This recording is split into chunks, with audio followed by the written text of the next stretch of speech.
Medical science कह रही है कि ये जो आप लॉ ऑफ अट्रैक्शन बोल रहे हो ये ऑकल्ट है, प्लेसिबो रियल है। आप एक इंसान जिसको कोई ऐसी डिजीज हुई है ना, वो आधा तब मर जाता है जब उसको रिपोर्ट दिखाई जाती है। अगर कोई दुनिया में एक भी इंसान किसी बीमारी से खुद से ठीक हुआ है, हो सकता है मेडिकल साइंस वहां तक तरक्की नहीं कर पाई, लेकिन इंसान के पास वो मैनुअल है और वो मैनुअल उसके बिलीफ सिस्टम में पड़ा हुआ है। तो हमारा जो हर एक सेल है 120 डेज में वो रिप्लेस हो जाता है। जैसे हमारा स्किन सेल है वो 30 डेज में रिप्लेस हो जाता है, नया आ जाता है।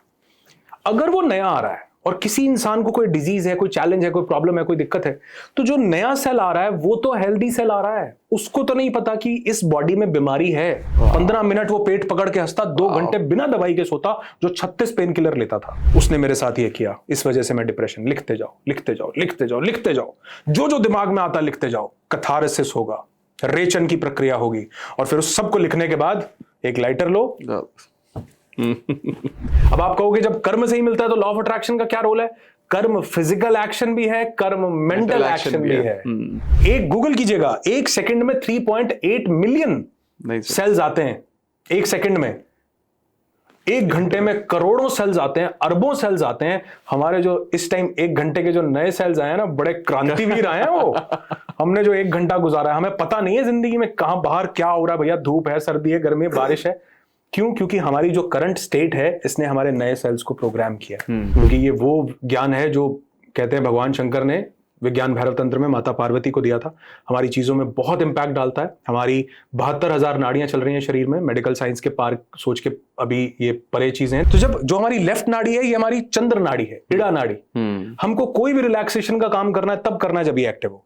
हमको कोई भी वीर रस की कविता गानी है तब करनी है जब ये एक्टिव हो। मैंने पहली बार जब इस टेक्निक को सुना था, मैंने इनको डॉक्टर जो डिस्पेंजा से, शायद आपने अपना अच्छा सा और कुछ डिजाइन किया हो, मैंने डॉक्टर जो डिस्पेंजा, इसको मेंटल मूवी टेक्निक बोलते हैं। और उसमें इन्होंने लगभग 270 एविडेंसेस दे रखे हैं जहां पर इन्होंने लोगों की लाइफ थ्रेटनिंग डिजीजेस तक को ठीक किया है मेंटल मूवी टेक्निक्स। ग्राउंडिंग एक ऐसी टेक्निक है, अर्थिंग, जब आप उस अर्थ के साथ कनेक्ट करते हो तो वो आपकी पूरी बॉडी के अंदर वो फ्री रेडिकल्स को प्रवाहित करती है। और ये नेचर जो हमको हील कर सकती है ना, ये दुनिया में इसीलिए जब कोई इंसान बीमार होता है, पहले सुना है मूवीज में कहते थे इनका हवा पानी बदलो। इनको ऐसे ही जो आपने मैनिफेस्ट करना है उसके होने का भी एक प्रोसेस है, उसकी एक टाइमिंग होगी, जिसको हम संयोग बोल देते हैं। जिंदगी के सबसे बड़े सवालों के जवाब आपको मौन में मिलेंगे।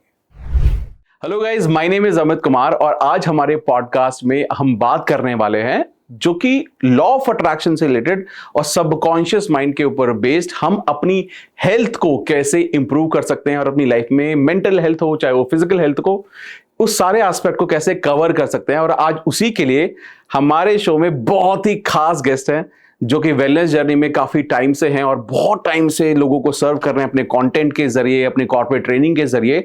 आज हमारे वो स्पेशल गेस्ट हैं अनुराग ऋषि। अनुराग भाई, बहुत बहुत स्वागत है आपका। Thank you so much for having me here. Actually मुझे जितनी ज्यादा एक्साइटमेंट पॉडकास्ट की थी, उससे ज्यादा एक्साइटमेंट आपसे मिलने की थी। ग्रेट। क्योंकि कुछ लोगों के साथ आपका एक वो कनेक्शन होता है, जैसे अभी हम थोड़ी देर पहले शेयर कर रहे थे कि चैनल गया और कैसे, तो तब से मेरा मन था कि कभी ऐसा मौका मिले कि हम लोग मिलें, और आज का वो दिन होना था और ये पॉडकास्ट होना था। तो thank you so much for having me here, और उम्मीद करता हूं कि यहाँ पर कुछ हम बहुत ही इंटरेस्टिंग, बढ़िया और अच्छा आपकी ऑडियंस के साथ शेयर कर पाए। Amazing, so good. I am very excited because मैंने आपका कंटेंट देखा है और आप जिस तरीके से लोगों की हेल्प कर रहे हो, especially on wellness side, health side, I think it is really amazing. It is really amazing. Thank you so much. And I'm sure that is the reason कि आप consistently इतना grow भी कर रहे हो क्योंकि लोगों को actually help हो रही है। तो मैं भी यही चाहूंगा, क्योंकि कहीं ना कहीं जब लॉ ऑफ अट्रैक्शन के बारे में हम बात कर रहे हैं तो एक जो बहुत कॉमन सवाल है वो ये भी आता है कि क्या हम लॉ ऑफ अट्रैक्शन के जरिए, मैनिफेस्टेशन के जरिए अपने सबकॉन्शियस माइंड को रीप्रोग्राम करके क्या हम अपनी हेल्थ में इंप्रूवमेंट कर सकते हैं, हेल्थ को ठीक कर सकते हैं। तो मुझे लगता है अगर हम इसके आसपास आज बात करें तो बहुत ही मजा आएगा। I would love to. और एक्चुअल में मुझे लगता है कि जितनी हम बात करेंगे ये चीजें लोगों तक पहुंचनी चाहिए, क्योंकि बहुत सी ऐसी चीजें हैं जो ऐसा नहीं है कि वो पॉसिबल नहीं है, वो पॉसिबल है, लेकिन बस फर्क सिर्फ इतना है कि वो हम लोग जानते नहीं है। जैसे बहुत सी चीजें साइंस अब डिस्कवर कर रही है। जो न्यूटन ने चीजें बताई, आइंस्टीन ने उसमें से 90% चीजों को बिल्कुल ही आपने देखा चेंज कर दिया। आपने क्वांटम फिजिक्स पढ़ा होगा, आपने डॉक्टर जो डिस्पेंजा को पढ़ा होगा, तो आपने देखा कि कैसे वो एटम का स्ट्रक्चर ही आइंस्टीन ने कितना बदल दिया, जिसने आज ये सब जिसके बारे में हम बात कर पा रहे हैं because of that quantum physics. तो मुझे लगता है कि हाँ, लॉ ऑफ अट्रैक्शन जो है, या जो ये जिस साइंस के बारे में आज हम बात करने वाले हैं, अगर हम इसको स्पेसिफिकली लॉ ऑफ अट्रैक्शन के अलावा कुछ और भी नाम देना चाहें दे सकते हैं। और मुझे ऐसा लगता है कि जैसे जिसको मैं यूनिवर्सल इंटेलिजेंस बोलता हूं, लोग उसको भगवान बोलते हैं, अल्लाह बोलते हैं, वाहिगुरु बोलते हैं, गॉड बोलते हैं, तो हर एक अपना कोई नाम दे सकता है। तो ऐसा कोई प्री कंसीव्ड नोशन लेके नहीं चलना कि हम लॉ ऑफ अट्रैक्शन के बारे में ही बात कर रहे हैं। हम उस एनर्जी के बारे में, उस डिवाइन पावर के बारे में, उस चीज के बारे में बात करने वाले हैं जिसको मिरेकल सब्सटेंस बोला गया है, जो एक्चुअल में लोगों की लाइफ में चेंजेस ला सकता है, ला रहा है। फर्क सिर्फ इतना है कि हमें पता हो या ना पता हो, वो अपना काम लगातार कर रहा है। Amazing, so good. सो शुरुआत करते हैं आपकी जर्नी से कि आपकी जर्नी कैसे शुरू हुई और आपको कैसे लगा कि I want to talk about this subject, ऐसा आपने क्यों पिकअप किया? एक्चुअल में हुआ क्या कि मैं क्योंकि एक बड़े ही टफ फेज से गुजर रहा था अपनी जिंदगी में, और उस टाइम पर जो है स्ट्रेस, डिप्रेशन और सब चीज़ें बिल्कुल पीक पर थी। और तब मुझे लगता था कि बस लाइफ में कुछ नहीं बचा, जैसा कि हर एक इंसान को लगता है जब वो उस फेज में होता है। तो उस टाइम पर ना एक लाइन, मतलब बहुत सी चीजें हैं जिन्होंने मेरी लाइफ को चेंज किया, लेकिन एक लाइन मेरे सामने आई। उस लाइन में लिखा था कि if you want to know the secrets of this universe, think in terms of energy, frequency and vibration. Nikola Tesla. मैंने कहा वाह यार, ये तो बड़ी कमाल की बात है। मतलब यूनिवर्स, ब्रह्मांड के रहस्यों को जानना है तो हालांकि मैंने उसको बड़ा जनरल लाइटली लिया। फिर मेरे सामने कई बार, मैंने जैसे अभी हम बात कर रहे थे कि कई बार ना यूनिवर्स आपको साइंस सिग्नल देता है, उसको हम पहचान नहीं पाते हैं। दे सबको रहा है। मैं अभी रिसेंटली भी एक पॉडकास्ट में शेयर कर रहा था कि कई बार आपने बहुत से लोगों को ये बोलते सुना होगा, यार ये आइडिया तो मेरे दिमाग में भी आया था, करेक्ट ये वीडियो का टाइटल तो मैंने भी सोचा था, स्पेसिफिकली ये कोर्स तो मैंने भी बनाना था, एग्जीक्यूट वो कर गया।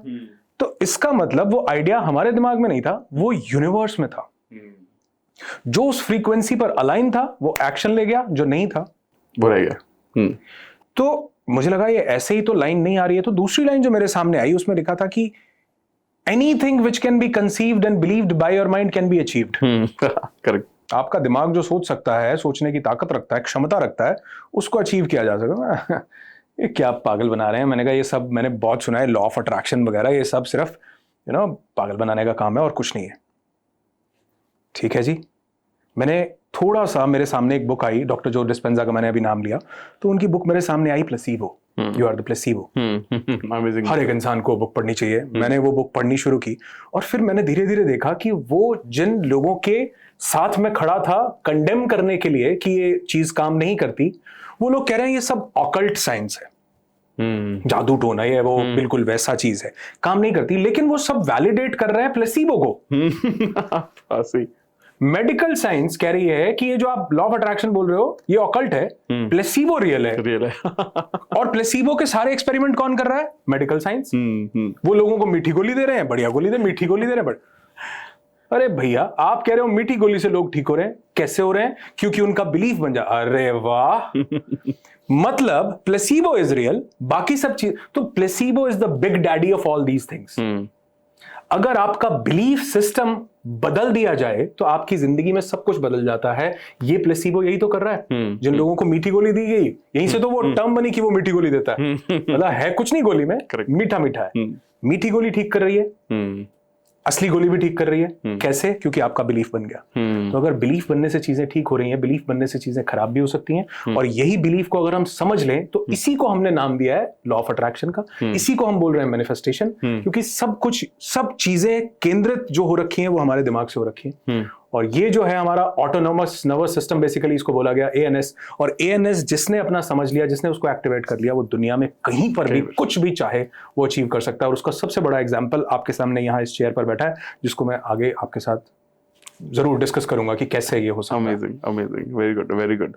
तो आपके अकॉर्डिंग, मतलब आई एम श्योर आपने बहुत सारी बात की कि लॉ ऑफ अट्रैक्शन क्या है, बट अगर एक नॉर्मल इंसान को अगर समझाना, तो आपके अकॉर्डिंग लॉ ऑफ अट्रैक्शन और मैनिफेस्टेशन ये है क्या चीज? देखिए, मैं इसको समझाना चाहूंगा श्री कृष्ण के माध्यम से। श्री कृष्ण ने हम सबको बताया, कर्मयोग की बहुत बात की गई है गीता में। और श्री कृष्ण ने जब श्री कृष्ण से पूछा गया कि कर्म क्या है, तो श्री कृष्ण ने कहा है कि कर्म का अर्थ जो बाकी दुनिया समझती है वो समझती है कि कर्म का मतलब है फिजिकल एक्शन, हम कोई काम कर रहे हैं, हम कोई कर्म कर रहे हैं, मतलब मैंने क्रिकेट खेला, मैंने कर्म किया, मैंने कुछ भी किया। श्री कृष्ण बोलते हैं कर्म के दो अर्थ हैं। एक कर्म का अर्थ है फिजिकल एक्शन और कर्म का दूसरा अर्थ है मेंटल एक्शन। ये जितनी आसानी से मैंने बोल दिया इतना छोटा है नहीं है, इट्स अ डीप थिंग। उन्होंने कहा कर्म के दो अर्थ हैं, फिजिकल एक्शन और मेंटल एक्शन। आप यहां से क्या हो वो भी आपका कर्म है। मैंने सारा दिन भर क्या बात सोची वो भी मेरा कर्म है। मैं अक्सर एक बात कहता हूं, अगर मुझे ऊपर वाले तक अपनी बात पहुंचानी हो तो उसको कौन सी भाषा समझ आएगी अमित भाई? Hindi, Punjabi, Gujarati, Marathi, Tamil, Telugu, Malayalam, Kannada, French, Italian, Japanese, Spanish, Mandarin, क्या समझ में आएगा? क्या अगर कोई पंजाबी में बोले तो भी समझ आएगा? आएगा। हिंदी में बोले तो भी आएगा, मैंडरिन में बोले तो भी आएगा। क्या ऊपर वाले ने सारी भाषा सीखी? ऊपर वाला समझेगा आपकी वाइब्रेशन। उसने कहा मुझे नहीं लेना देना तुमने क्या डेवलप किया, क ख ग बनाया, ABCD बनाया, ईडा आड़ा उड़ा बनाया, मुझे नहीं लेना। तुम यहां से क्या वाइब्रेशन रिलीज कर रहे हो, जिसको आज हम EEG से, ECG से बड़ी इजीली मेजर कर सकते हैं। हम थीटा स्टेट में, डेल्टा में, अल्फा में, बीटा में, किस स्टेट में? तो वहां कौन सी बात पहुंच रही है? मैं अमित जी को, मैं अमित बहुत बढ़िया यार, मजा आ गया मिलके, ये बात आपने सुनी। अगर मैंने अंदर से बोला यार रोज आ जाता है यार, क्या करता ये बात उसने सुनी। Energies, vibrations. मैंने क्या बोला है ये आप तक पहुंचा है, मैंने क्या फील किया है, सोचा है, एहसास किया है, ये वहां तक पहुंचा है। लोग अक्सर ये गलती कर रहे हैं, वो क्योंकि मैं अक्सर बोलता है मजाक में, मुझे भी बुरा लगता है कि मैं ये बात क्यों बोल रहा हूं, लेकिन मैंने ऐसा देखा है होते हुए। लोग देखना बाहर गेट पे अरे चुप हो जाओ तुम। आपका भाव क्या है? आप जो बात बोल रहे हो ये अपने आप को बताने के लिए बोल रहे हो कि मैं जो भी पाठ, पूजा, इबादत जो भी कर रहा हूं उसको तो नहीं समझ में। वो तो कह रहा है अगर आपको शास्त्रों का ज्ञान नहीं है, मतलब मेरे कई बार ये सुन के रोंगटे खड़े हो जाते हैं। अभी भी मैं थोड़ी देर पहले अपने दोस्तों के साथ ये डिस्कस कर रहा था कि एक शेर किसी शायर का बहुत खूबसूरत है। वो कहता है कि घर से मस्जिद है बहुत दूर, चलो किसी रोते हुए बच्चे को हंसाया जाए। यानी बच्चे को हंसाना खुदा की इबादत हो गई है। यानी खुदा मंदिर मस्जिद में जाने से नहीं, उस बच्चे को हंसाने से भी खुश हो रहा है। तो यानी वो कैसे समझता है? वो समझता है आपकी वाइब्रेशन को, आपकी क्या फीलिंग है, आप उसको समझते हैं। तो अगर किसी के लिए आपने कुछ अच्छा आप दूर जाकर के नहीं कर पाए, physical action and mental action, आपके लिए मुझे कुछ करना था, मेरा चैनल डिलीट हो गया, मेरे चैनल के लिए आप भाग के दौड़ के मेरे पास, मेरे सिटी में आकर के मुझे गले से नहीं लगा पाए, लेकिन आपने यहां से दुआ भेजी होगी। और मैं आपको बताना चाहूंगा कि मेरे चैनल को जब डिलीट हुआ, उसमें वापस आने में बहुत बड़ा रोल अमित का था। और मैंने एक थैंक यू वीडियो बनाया था स्पेशली, उसमें अमित को मेंशन किया। तो वो क्यों मैंने किया? क्योंकि जब आप थोड़ा सा भी हाई होते हो ना, तो आप लोगों की वाइब्रेशंस को फील कर जाते हो, जो मुझे यहाँ से बहुत पॉजिटिव मिली। तो हो सकता है हम कभी मिले नहीं, लेकिन इतना अच्छा बॉन्ड, इतना अच्छा वो मुझे, मतलब इन्होंने जब पहली बार मुझे यहाँ पर बताया, बात हुई, तो मुझे लगा कि सब चीजें छोड़ दूंगा, यहाँ पे जाऊंगा सबसे पहले। क्यों ऐसा हुआ? क्योंकि वो वाइब्रेशन मैच हो जाती है। क्यों वाइब्रेशन मैच होती है? क्योंकि पता चल जाता है कि आपकी इंटेंशन क्या है। तो एक बुक है बहुत अच्छी, the power of intention, Wayne Dyer या किस, मुझे नाम नहीं दिया, पावर ऑफ इंटेंशन। उसमें इंटेंशनलिज्म पे खूब बात की गई है कि आपकी नीयत क्या है। मैं जो बोल रहा हूं वो सिर्फ सुनाई दे रहा है, उसको समझ में आ रही है नीयत। आप 100 किलोमीटर, 1000 किलोमीटर दूर बैठे थे, आपकी नीयत क्या थी? उसकी वाइब्रेशंस ने मेरी जिंदगी में इंपैक्ट डाला। तो मुझे लगता है कि लॉ ऑफ अट्रैक्शन का जो सिंपल शब्दों में अगर अर्थ समझा जाए, तो आपके फिजिकल एक्शंस प्लस आपके मेंटल एक्शंस। मेंटल एक्शंस का मतलब है कि आपके थॉट्स, आपके इमोशंस, आपकी फीलिंग्स क्या बोल रही हैं दिन भर। आपने दिन में आधा घंटा पूरा एफर्मेशंस किया, I am rich, I am rich, I am rich. 23 घंटे 30 मिनट आपकी वाइब्रेशन किसी को ठगने की थी। आपकी वाइब्रेशन कोई भी लो लेवल की वाइब्रेशन थी, तो आप यकीन मानो वो जो आधा घंटा उच्चारण किया है, वो आपकी वाणी को तो मधुर कर देगा, लेकिन वो आपके जीवन को जहर बना देगा। क्योंकि 23 घंटे 30 मिनट जो आप वाइब्रेशन रिलीज कर रहे हो, वो असल में कर्म है। हम फिजिकल एक्शन देख रहे हैं, यार मैंने तो कभी किसी का बुरा नहीं किया, मैं पता नहीं कैसे। मैं कहता हूं यहां जो चल रहा है ना, कई बार पता नहीं किसी के लिए हम क्या क्या सोच जाते हैं। सर मजाक नहीं कर रहा। एक अभी ओशो का जिक्र हो रहा था, तो वो बड़ी अच्छी बात बोलते हैं, वो कहते हैं, और ये बल्कि स्टडी भी है, रिसर्च भी है कि 60-70% ज्यादा से ज्यादा कपल्स ने आपस में कभी ना कभी उनके माइंड में विचार आया होगा कि इसका तो आज गेम बजा ही देता हूं। झगड़ा होता है ना तो आदमी बड़ा एक्सट्रीम आज तो वो कहता है 60 नहीं, मतलब उनका कहने का मतलब है कि हम अपने मेंटल एक्शन से पता नहीं क्या क्या सोच जाते हैं, लेकिन हम उसको हम उसको कर्म कंसीडर नहीं कर रहे हैं क्योंकि उससे फिजिकली कुछ दिख नहीं रहा। मुझे माइक दिखता है, मुझे ये समझ में आता है, लेकिन अगर कोई एनर्जी फॉर्म में चीज है तो वो मुझे समझ में नहीं आती है। मैंने किसी के लिए क्या किया वो बाद में समझ आएगा, मैंने किसी के लिए क्या सोचा वो भी उतना ही बड़ा कर्म है जितना बड़ा कर्म मैंने उसके लिए क्या किया है। मेरी इंटेंशन क्या रही है, मैं दूर बैठा हूं आपसे, लेकिन अगर मेरी इंटेंशन, इसी साइंस पर तो रेकी काम करती है। हाँ, करेक्ट। रेकी कैसे हील कर रही है, इसी साइंस पर तो कर रही है। Absolutely, absolutely. तो मुझे लगता है कि लॉ ऑफ अट्रैक्शन का सिंपल मीनिंग ये है, physical action plus mental action. जिस दिन इंसान को ये समझ में आ जाता है कि मेंटल एक्शन भी उतना ही बड़ा कर्म है जितना फिजिकल एक्शन है, तो उसकी लाइफ वहां से चेंज होनी शुरू, वो थोड़ा सा कॉन्शियस, अच्छा नहीं ये नहीं, ऐसा नहीं, तो वहां से थोड़ा कॉन्शियस होता है और यहां से एक रियल जर्नी शुरू होती है। अमेजिंग, बहुत ही सुंदर। मतलब मैं एनर्जी वाइब्रेशंस के बारे में बहुत बार बात करता हूँ, और I think law of attraction का जो पूरा कॉन्सेप्ट है मैनिफेस्टेशन का, ये सब इसी पे डिपेंड करता है। बट जितनी खूबसूरती से आपने बताया, इट इज अमेजिंग, बहुत शानदार यार, बहुत अच्छा। तो आप मुझे ये समझना है कि आई एम श्योर लोग भी जानना चाहते हैं कि जब हम बात करते हैं हेल्थ की या वेलनेस की बात करते हैं, तो वहां पर माइंडसेट और बिलीफ सिस्टम का कितना इंपॉर्टेंस है?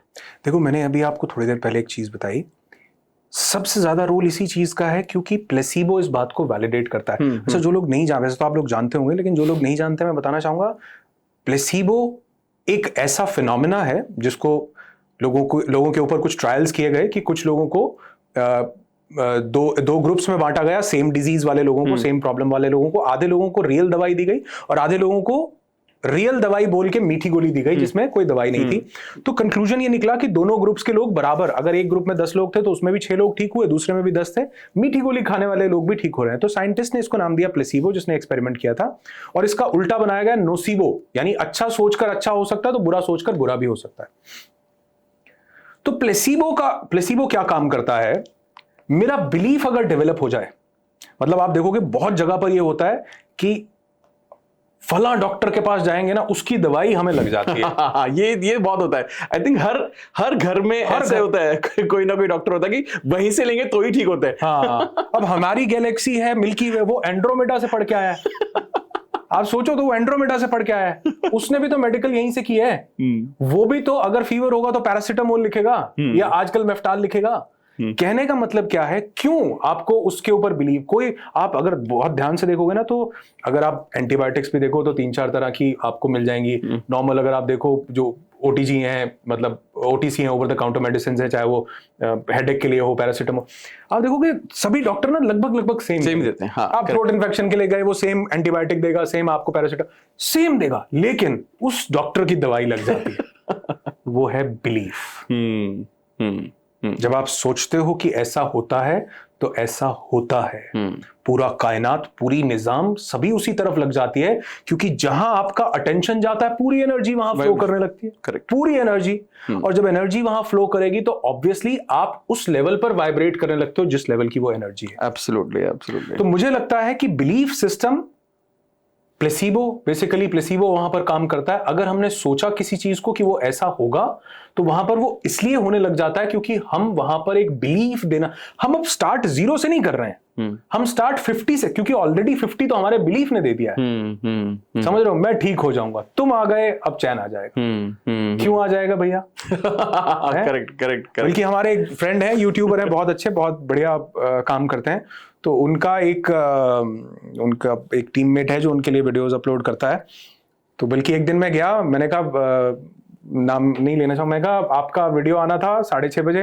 कहता हाँ यार, वो राकेश नहीं आया ना। मैंने कहा राकेश? कहता वही अपलोड करता है। मैंने कहा तो आप कर लो, आपको भी तो आता है। कहता नहीं, वो करता है ना, व्यूज ज्यादा आते हैं। तो हम सब वही आप देखोगे कहीं ना कहीं, मतलब छोटे से लेके बड़े से बड़े तक, मैंने देखा कई क्रिकेटर्स जब तक वो मैच जीत ना जाए अपनी जगह से नहीं उठते। अरे भैया, क्या बिलीफ बन गया। तो बिलीफ उसी तरह के वाइब्रेशंस में हमको लेकर के जाता है, हम उस फ्रीक्वेंसी पर आते हैं जिससे वो चीजें यथार्थ में आने लगती हैं।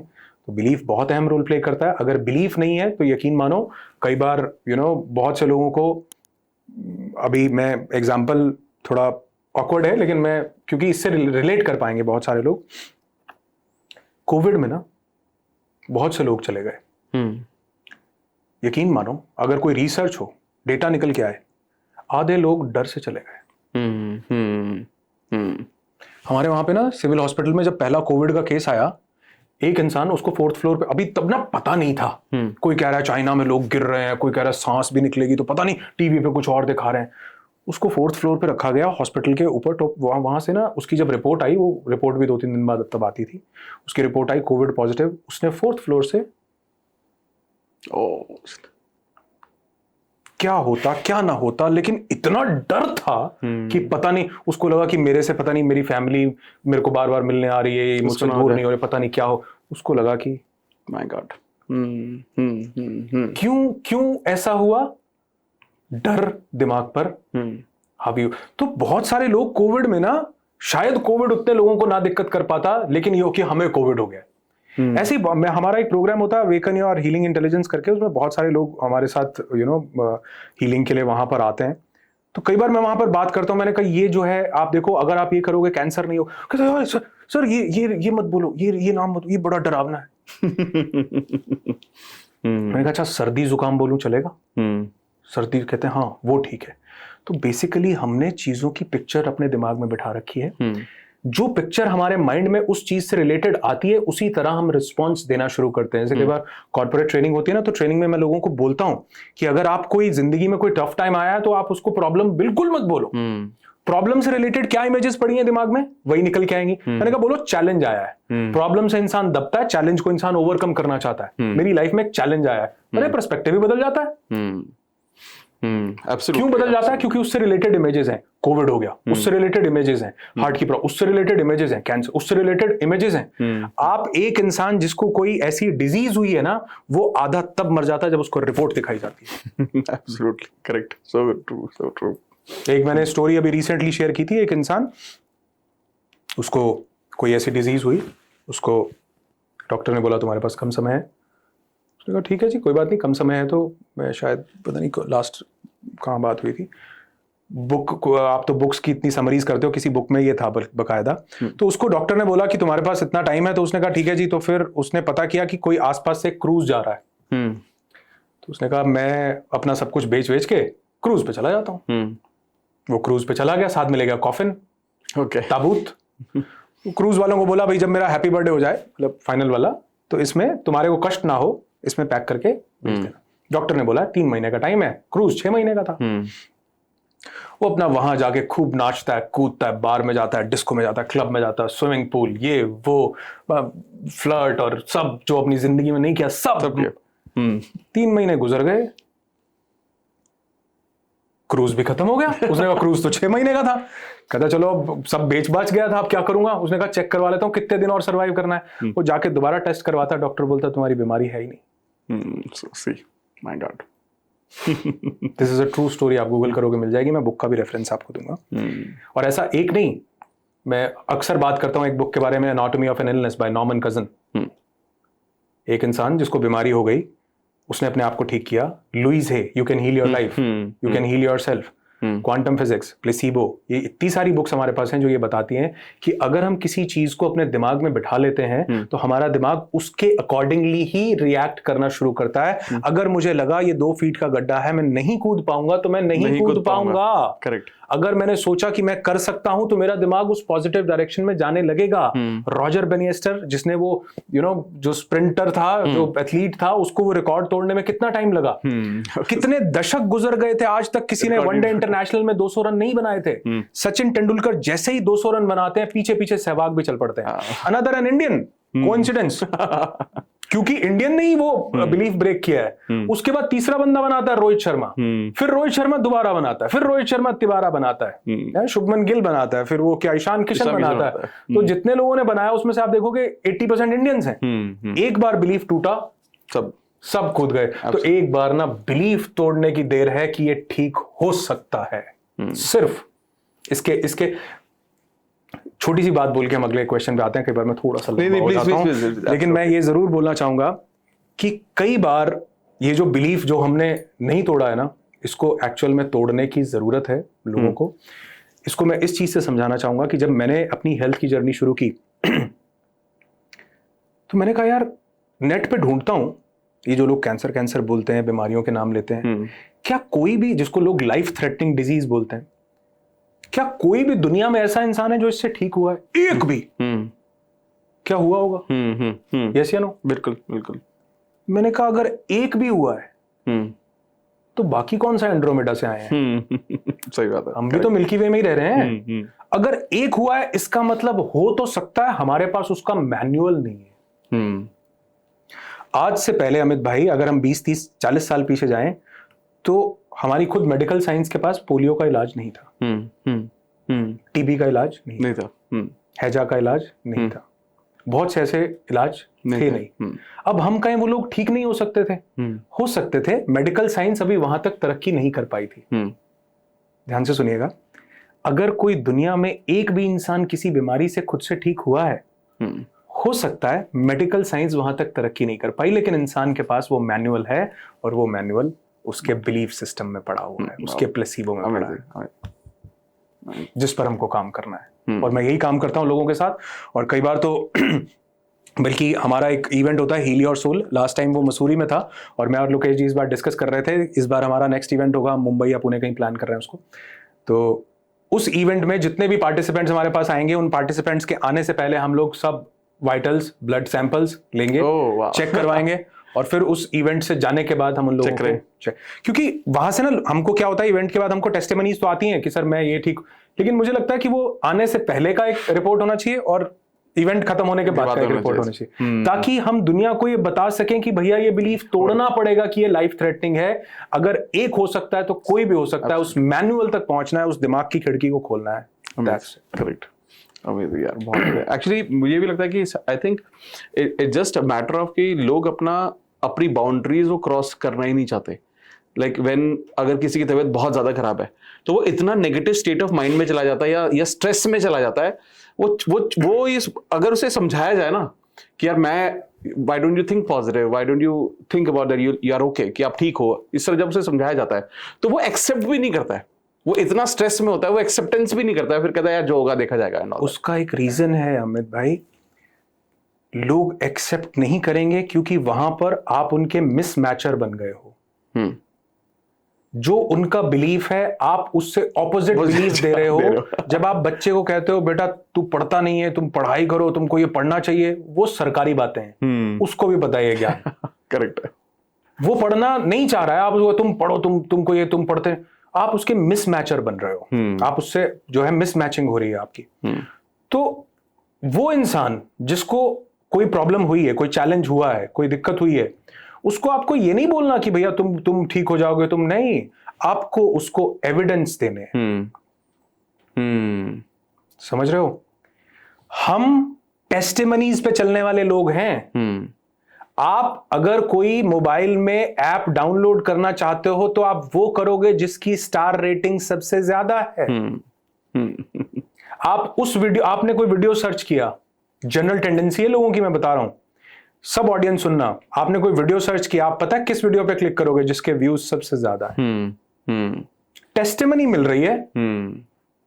एक इंसान 10 मिलियन सब्सक्राइबर्स लेके बैठा है, वो कोई बात बोल रहा है, एक बेचारा उसने यूट्यूब चैनल ही नहीं बनाया। आप कहोगे ये जो 10 मिलियन है ना, लेकिन आपको ये नहीं पता वो जो 0 है उसकी आध्यात्मिक जर्नी, वो कहां तक अपने अंदर उतर गया हुआ है, उसको क्या ज्ञान है, वो अलग बात है। उसने लोगों के साथ, मैं चित्रेश जी को अक्सर बोलता हूं, आप कहां पहुंच गए हो आपको पता नहीं है। तो एक्चुअल में लोग टेस्टिमनी से चलते हैं। आपने क्या एविडेंस मांगते हैं, सबूत मांगते हैं। सारी एड्स हमारे टीवी चैनल पे आप देखो, वो टूथपेस्ट बेचने वाली छोटी सी एड भी आपके फिल्म एक्ट्रेस को व्हाइट कलर का डॉक्टर वाला कोट पहना के लाती है, जबकि आपको पता है कि ये पिछली मूवी में ये तो छैया कर रही थी। करेक्ट, वो डॉक्टर का कोट पहना के उसको क्यों बिठा रहे हैं? क्योंकि उनको पता है कि ये इससे डॉक्टर लगेगी और लोगों को लगेगा डॉक्टर रिकमेंड कर रहे हैं। और सही है, कितना भयंकर आपको इन्फ्लुएंस किया गया है। सोचो। करेक्ट। क्यों? क्योंकि आप उनको पता है आप टेस्टिमनी में बिलीव करते हो। वो व्यक्ति टेस्टिमनी में बिलीव करता है सर। उसको आप एविडेंस दो, उसको लेके आओ वहां, उसको उन लोगों के बारे में बताओ। इसलिए मैं लोगों को रिकमेंड करता हूं कि आपको कुछ बुक्स जरूर पढ़नी चाहिए। Anatomy of an illness by Norman Cousins, you can heal your life Louise Hay, quantum doctor doctor Joe Dispenza की you are the placebo, doctor Joe Dispenza की बिकमिंग सुपरनैचुरल, आपको ये सब बुक्स पढ़नी चाहिए तो एक क्लैरिटी मिलती है। और डॉक्टर जो डिस्पेंजा वो इंसान है जिन्होंने अपनी खुद की मतलब आपने उनकी जर्नी देखी हो कि जिस इंसान को बेड पे डाल दिया गया हो और आज वो लाखों लोगों के कैंसर्स तक को हील कर रहा हो, माइंड से, सिर्फ माइंड से, बिलीफ से। और अगर यहाँ पे थोड़ा सा डीप चला जाए, थोड़ा टाइम मैं लूं तो क्या ना? हाँ प्लीज, एब्सोल्युटली। अभी आप देखो हमारी बॉडी का ना हर एक सेल नया हो जाता है 120 दिन में। कोई डॉक्टर से पूछ लो, हर एक सेल रिप्लेस हो रहा है। मिटोसिस एक प्रोसेस चल रहा है। हर सेल के अंदर 3 पार्ट हैं, एक उसका लाइसोसोम है, वो लाइसोसोम लगातार, एक उसका डीएनए है। मिटोसिस का प्रोसेस वो लोग लगातार चला रहे हैं। पुराना सेल जा रहा है, नया सेल आ रहा है, पुराना सेल जा रहा है, नया सेल। अगर किसी इंसान के बॉडी के किसी पार्ट में कोई दिक्कत है तो उसका तो सेल रिप्लेस हो जाना है। उस पुराने सेल में दिक्कत थी, नए वाले को कैसे पता कि तुम्हें भी बीमार होना है? उस नए वाले को बताती है आपकी स्टेट, आप किस स्टेट में हो। Mental state, not physical. क्योंकि फिजिकल तो चला, आपकी ये जो स्किन है, हमारी स्किन 30 दिन में ये साहब नहीं हो जाती है, बिल्कुल नहीं। लेकिन उसको कौन बता रहा है? ऑब्वियसली उसको हमारा डीएनए बता रहा है, जो हमारी लेकिन डीएनए पहले ऐसा माना जाता था डीएनए चेंज नहीं होता। अब एपिजेनेटिक्स के दौर में बताया जा रहा है कि डीएनए को आप ऑल्टर कर सकते हो, डीएनए तक चेंज हो सकता है। कैसे? एपिजेनेटिक्स बता रही है कि जो आपके थॉट्स, आपके इमोशंस, जो सब चीजें आपके माइंड में चलती हैं, वो आपके डीएनए तक को प्रभावित कर देती हैं।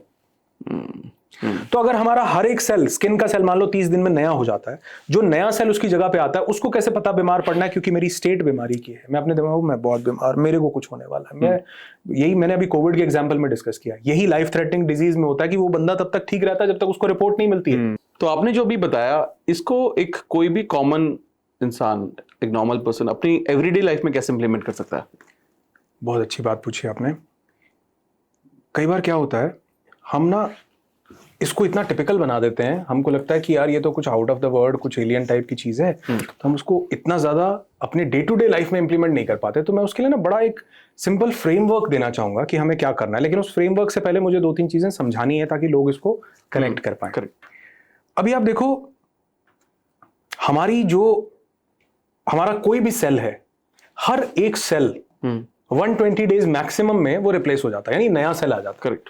पुराना सेल गया, नया, लगातार ये प्रोसेस हमारा चलता रहता है। और ये प्रोसेस हमारी जिंदगी पर्यंत चलता रहता है, मतलब मरने तक हमारा ये प्रोसेस। वो अलग बात है कि जब हमारा नया सेल आता है, उसकी कैपेसिटी पिछले से 1% कम होती है, तभी बताया गया है वो 100 साल उम्र है। हाँ। तभी हमारी स्किन एज करती है, हमारी स्किन लूज होती है, सब धीरे धीरे, लेकिन उसकी कैपेसिटी कम होती है। अब वो ऊपर वाले ने डिजाइन किया था कि 1 साल बाद ये प्रोसेस होगा, मतलब इतने टाइम में वो 1% का डिप्लीशन ले जाएगा।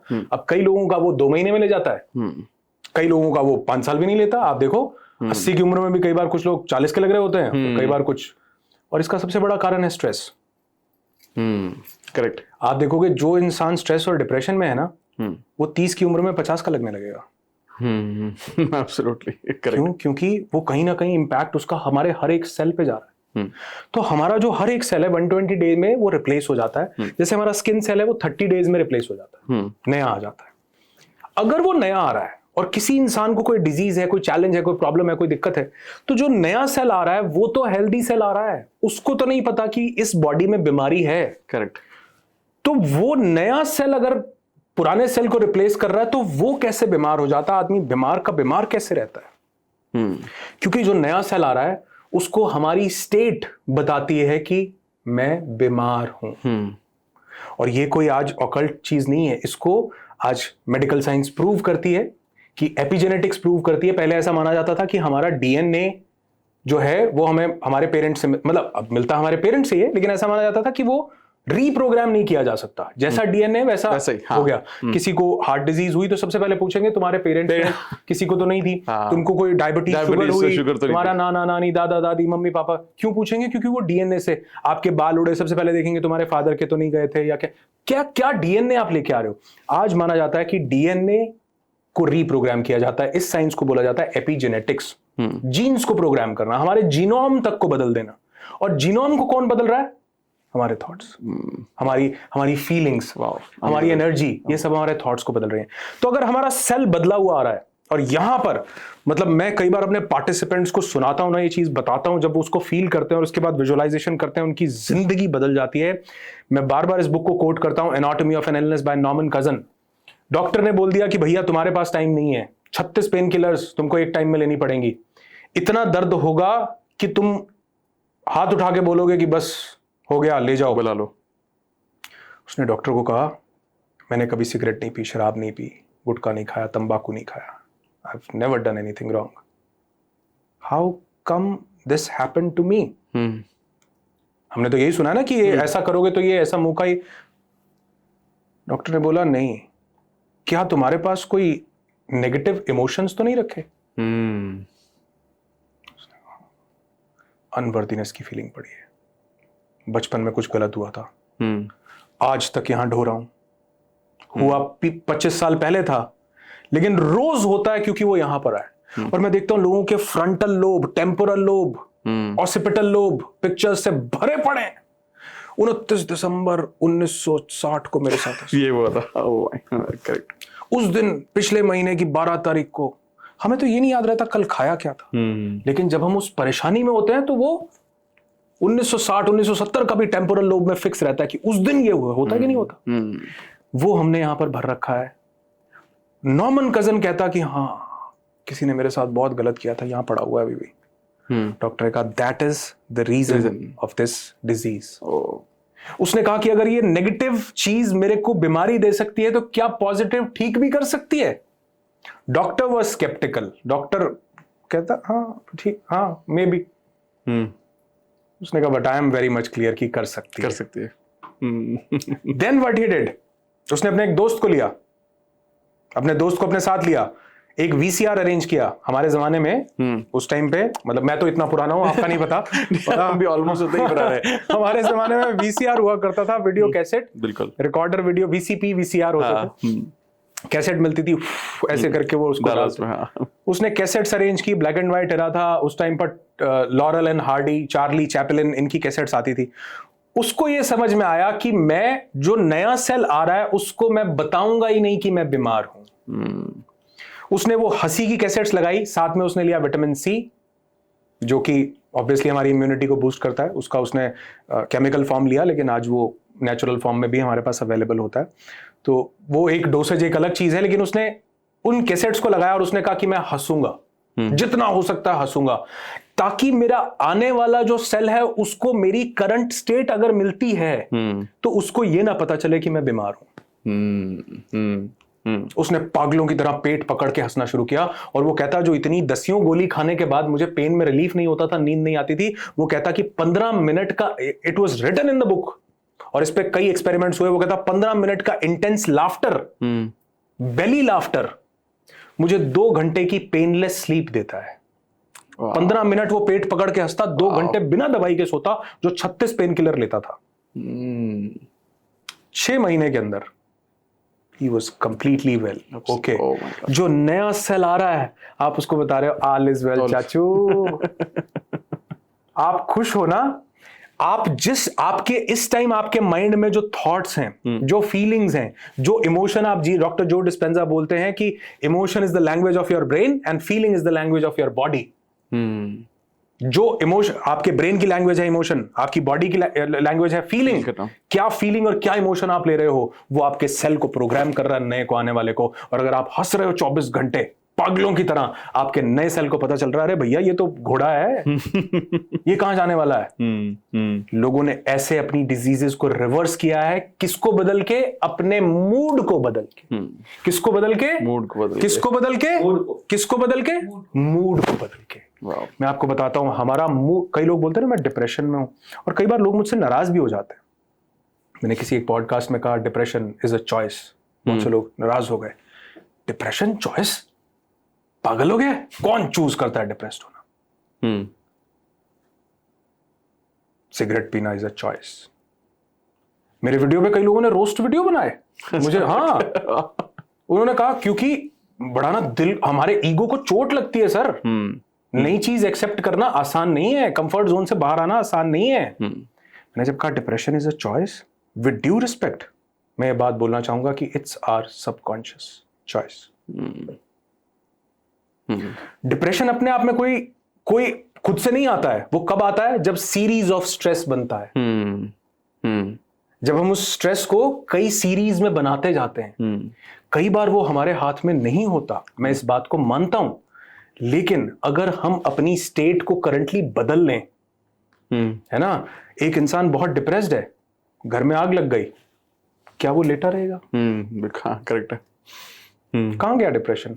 अदरवाइज लेटा रहेगा। अदरवाइज क्योंकि अगर आप किसी काम को नहीं कर रहे हो तो आपने उसको नहीं करना भी चूज किया है। करेक्ट। यही तो होता है जब भी कोई अगर बहुत ज्यादा डिप्रेशन में है, वो इसलिए घुसता है क्योंकि वो एक तो कमरे में अपने आप को बंद कर लेंगे, वो नेगेटिव बातें सोचना शुरू कर देंगे, वो किसी से बात नहीं करेंगे, वो सैड सॉन्ग सुनना शुरू कर देंगे और सारी चीजें वैसे ही बदलना शुरू हो जाएंगी। बिल्कुल ठीक बोल रहे हो आप। वो एक्चुअल में हम वो जो सीरीज ऑफ स्ट्रेस से डिप्रेशन में, पता है क्योंकि मैं खुद उसमें एंटर हुआ हूं, मुझे पता है। मैंने उस सिचुएशन को फेस किया है जिंदगी में। क्योंकि दूर से देख करके बोलना बहुत आसान है, उस सिचुएशन में होना बहुत ज्यादा मुश्किल है। मैंने उस इंसिडेंट्स में मैंने देखा है कि हम रूमिनेट करने लगते हैं। इसको बोलते हैं जुगाली करना, जैसे भैंस जुगाली करती है ना, हम वो एक ही थॉट की जुगाली करते रहते हैं लगातार उस थॉट को।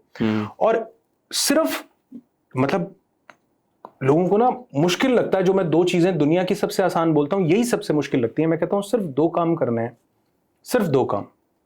आप 50% तो कॉन्कर पहली बार में ही कर लोगे, रिलैक्स इतना हो जाएगा आपका माइंड।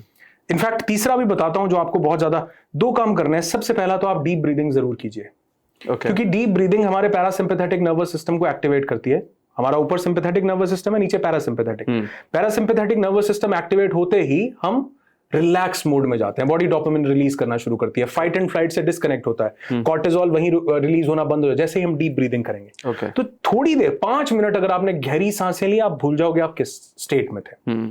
दूसरा, मैं अक्सर लोगों को बोलता हूं कि ग्रैटिट्यूड कीजिए, जितना हो सकता है शुक्र अदा कीजिए। किसी ने गौतम बुद्ध से पूछा कि जो भिक्षु उनके आकर के बैठते थे गौतम बुद्ध के पास, उन्होंने पूछा कि क्या ये सब जिंदगी में है, सफरिंग क्यों है, दिक्कतें क्यों है, इतनी परेशानियां, प्रॉब्लम क्यों है? तो गौतम बुद्ध ने कहा, भिक्षुओं सुनो, मन ही सुख दुख का मूल अहो, जो है उसका कर्ता न मान, जो नहीं मिला वो परेशान। जो है उसका कर्ता नहीं मान रहे हैं, जो नहीं मिला। मैं अभी 2 दिन पहले किसी एक व्यक्ति से मिला, मैंने काफी इंटेलेक्चुअल थे, मैंने ऐसी बातों बातों में बात हो रही थी, कहते life is a suffering. Gautam Buddha ने कहा है लाइफ इज अ सफरिंग। मैंने कहा अच्छा, बड़े दुख की बात है, आपके पास पेरेंट्स हैं, ऐसे कैसे आप बोल रहे हो? मैंने कहा यार आपने कहा लाइफ इज अ सफरिंग, तो लाइफ में जो भी कुछ है वो सफरिंग है, बुरी बात है। कहता नहीं अच्छी बात है, पेरेंट्स हैं। तो मैंने कहा आप एक स्टेटमेंट से सब कुछ को इंक्लूड क्यों कर रहे हो? It's a subjective thing. आपको किसी चीज से लेकर के परेशानी हो रही है, वो चीज से परेशानी है, लाइफ थोड़ा सफरिंग है। Correct. You are living a beautiful life. गिनने लगो तो 5000 तरह की। अभी मैंने पेरेंट्स पे आप मेरे पे भड़कने लगे हो कि ये क्या बात बोल रहे हो, और ऐसे में 500 चीजें और बोलता हूं आपके पास है जो बाकी दुनिया के पास नहीं है। तो अगर हम डीप ब्रीदिंग करें, अगर हम ग्रैटिट्यूड की थोड़ी सी प्रैक्टिस करें, जो कि मैं मानता हूं इस सिचुएशन में थोड़ी टफ होती है करनी, लेकिन यहीं पर एक रोल प्ले करता है आपका एक अच्छा दोस्त। वो लोग जो आपको इस सिचुएशन से बाहर निकाल। नॉर्मन कजन ने अपने दोस्त के साथ मिलकर के वीसीआर अरेंज किया और एक कमरे में बंद हो गया, अकेला नहीं था वो। उसके दोस्त ने कहा जब तू रुकेगा तो मैं दोबारा से आऊंगा तुझे हंसाने के लिए। ये दोस्त का बहुत इंपॉर्टेंट रोल है। ये दोस्त आपका दोस्त हो सकता है, आपकी माँ हो सकती है, आपके पिताजी हो सकते हैं, आपका भाई हो सकता है, आपकी वाइफ हो सकती है, आपके हस्बैंड हो सकते हैं, आपकी बेटी हो सकती है, आपका बेटा हो सकता है, कोई भी हो सकता है। सिर्फ उस रूमिनेशन की चेन को तोड़ना है, बार बार जुगाली करने की चेन को तोड़ना है। इसीलिए इसका तीसरा सबसे मेन स्टेप है कैथारसिस, अपने अंदर से उन चीजों को बाहर निकालना। आपने देखा होगा जब कहीं कोई मिसहैपनिंग हो जाती है किसी घर में, और वहां पर कोई एक ऐसा इंसान जो बिल्कुल नहीं रोता है, दुख है जो लोग रो रहे हैं आप उनको बोल रहे हो चुप हो जाओ, उसको बोला जाता है कि रो जितना रो सकते हो। क्यों? अगर वो रोएगा नहीं ना, अंदर रखेगा वो। उसको कथारसिस, आपके अंदर से बाहर निकालने का प्रोसेस, अंदर से बाहर निकालो। मैं बोलता हूं अगर आपका कोई दोस्त जिंदगी में कभी किसी तरह के डिप्रेशन को, स्ट्रेस को, किसी परेशानी को फील करता हो, उल्टी करवाओ, उसको वॉमिट करवाओ, बाहर निकालो। इसको हम टेक्निकल टर्म्स में बोलते हैं वॉमिट ऑन पेपर। लिखो क्या चल रहा है तुम्हारे दिमाग, पेपर पे लिखो, सारा कुछ लिखते जाओ। उसने मेरे साथ ये किया, इस वजह से मैं डिप्रेशन, लिखते जाओ लिखते जाओ लिखते जाओ लिखते जाओ, जो जो दिमाग में आता लिखते जाओ। कथारसिस होगा, रेचन की प्रक्रिया होगी, और फिर उस सबको लिखने के बाद एक लाइटर लो, अपनी आंखों के सामने जलते हुए देखो कि मैंने क्या लिखा। आपको यार ये क्या बात कर रहे हो, ऐसे कैसे, करके तो देखो करके तो देखो। कथारसिस होगा, अंदर से एक फीलिंग आएगी कि मैंने बर्न आउट किया है, मैंने निकाला है। इसीलिए बड़े लोगों ने बड़ी सोच समझ के हर एक लाइन बनाई है। उन्होंने बोला था दुख बांटने से कम हो जाता है, क्योंकि आपके अंदर से वो बाहर निकल गया, और जब वो बाहर निकलता है तो वो रूमिनेट नहीं करता। रूमिनेट कौन सी चीज करेगी जो अंदर फंस गई है। आपने बाहर निकाला, अब आप रिलैक्स हो, है ना। बल्कि मैं कई बार ये बात मजाक में बोलता हूं। हमारे पास कई लोग काउंसलिंग के लिए, कपल काउंसलिंग के लिए आया, तो उसमें मैंने उसको बोला, वो कहता जी ये मेरी वाइफ, ऐसे हस्बैंड वाइफ की काफी काउंसलिंग का, कहता है बड़ा झगड़ा था आपस में दोनों के बीच में। कहता एक बार इसका सिर दर्द हो रहा था, मुझे कही जा रही सिर दर्द हो रहा है, मैं कह रहा हूं गोली खा ले, गोली खा ले। वो कह रही है गोली नहीं चाहिए, बस सुनाना है कि सिर दर्द हो रहा है सुन लो। गोली, क्योंकि मेल और जो फेमिनिन और मैस्कुलिन एनर्जीज होती है ना, अलग अलग ऑपरेट करती हैं। मैस्कुलिन एनर्जी को मिलता है सॉल्यूशन, उनको सॉल्यूशन, फेमिनिन एनर्जी को चाहिए अटेंशन। आप सॉल्यूशन दे रहे हो, वो अटेंशन मांग, मिसमैचिंग हो गई, लड़ाई और बढ़ गई, है ना। मजाक मजाक में कई बार मैं बोलता हूं कि कई बार ना सिचुएशन के हिसाब से चीजें बदलनी पड़ती हैं। जिसको आप शादी से पहले आई लव यू बोलते थे, आई लव यू काम कर रहा था, बढ़िया काम कर रहा था, अब नहीं करेगा। बोलने 3 ही लफ्ज हैं, लेकिन अब चेंज करना है, डार्लिंग आज थोड़ी पतली लग रही हो, अब ये काम करेगा, अब ये काम करेगा ज्यादा। तो जोक्स अपार्ट, मजाक में बोल रहा हूं, लेकिन हाँ, हम चीजें कई बार बदलनी पड़ती हैं। और उस इंसान को जो कहीं पर भी स्ट्रेस किसी तरह का फेस कर रहा है, मैं आपको बता रहा हूं, उस इंसान को डीप ब्रीदिंग की प्रैक्टिस जरूर करनी चाहिए, उसको ग्रैटिट्यूड करना चाहिए, और उसके बाद उसको कथारसिस, रेचन की प्रक्रिया करनी है किसी भी तरह से। मतलब कई बार लोग बोलते हैं कि बॉक्सिंग किट लेके ये कर दो, वो जो जिस इमोशन से आप एक्सप्रेस कर रहे हो वो भी एक विध्वंसक इमोशन है, तो मैं उसको रिकमेंड नहीं करता हूँ। करेक्ट, आपको उसको बाहर निकालना है, कथारसिस करना है, विजुअलाइजेशंस करनी है, जो हम अपने पार्टिसिपेंट्स को करवाते हैं। कई लोग चिल्ला चिल्ला के रोते हैं, लेट लेट के रोते हैं, ऐसा रोते हैं कि, और वो उस सब की जड़ कहीं ना कहीं हमारे दिमाग में पड़ी होती है, जिसको हमको खत्म करना बहुत जरूरी होता है। तो मुझे लगता है कि अगर लोगों को अपनी जिंदगी में डे टू डे लाइफ में कुछ इंप्लीमेंट करना चाहिए, तो उनको अपनी स्टेट को बदलना चाहिए। मैं इसको एक लाइन में समझा के फिर मैं इसको विराम देना चाहूंगा। सबसे पहले होता है हमारा मूड। हमारा मूड अगर कुछ घंटों तक बना रहे तो वो हमारी स्टेट बन जाती है। हमारा स्टेट कुछ दिन तक बना रहे, वो हमारा टेम्परामेंट बन जाता है। हमारा टेम्परामेंट कुछ दिन तक बना रहे तो वो हमारी पर्सनालिटी बन जाता है। डिप्रेशन हमारी पर्सनालिटी में चला जाता है। स्ट्रेस हमारा मूड है बेसिकली। मेरा मूड ठीक नहीं है, किसी का भी हो, स्ट्रेस किसी को भी हो सकता है, मेरा मूड ठीक नहीं है, लेकिन अगर मैंने उस मूड को परमानेंट कर दिया, वो मेरी स्टेट बन जाएगा। मैं 4 दिन तक हुई स्ट्रेस में, वो अब जाके टेम्परामेंट बन जाएगा। वो 1 महीने तक मैं हुई स्ट्रेस में, वो जाके डिप्रेशन में। तो डिप्रेशन पहले दिन नहीं हो रहा है। लोग बोले मुझे डिप्रेशन नहीं हो रहा, आपको स्ट्रेस हुआ था। उस सीरीज ऑफ स्ट्रेस ने डिप्रेशन में कन्वर्ट किया है। अगर हम डिप्रेशन में चीजें बदलना थोड़ा सा मुश्किल है, मैं जानता हूं, लेकिन स्ट्रेस में आसान है, बहुत आसान, क्योंकि बिगिनिंग है, वो स्टेज बिगिनिंग है। तो अगर कभी भी स्ट्रेस हो, आराम से बैठो, आंखें बंद करो, ओम भाड़ में जाए नमा, कोई भी आप ऐसा बोलो, आराम से डीप ब्रीदिंग करो, रिलैक्स होकर के।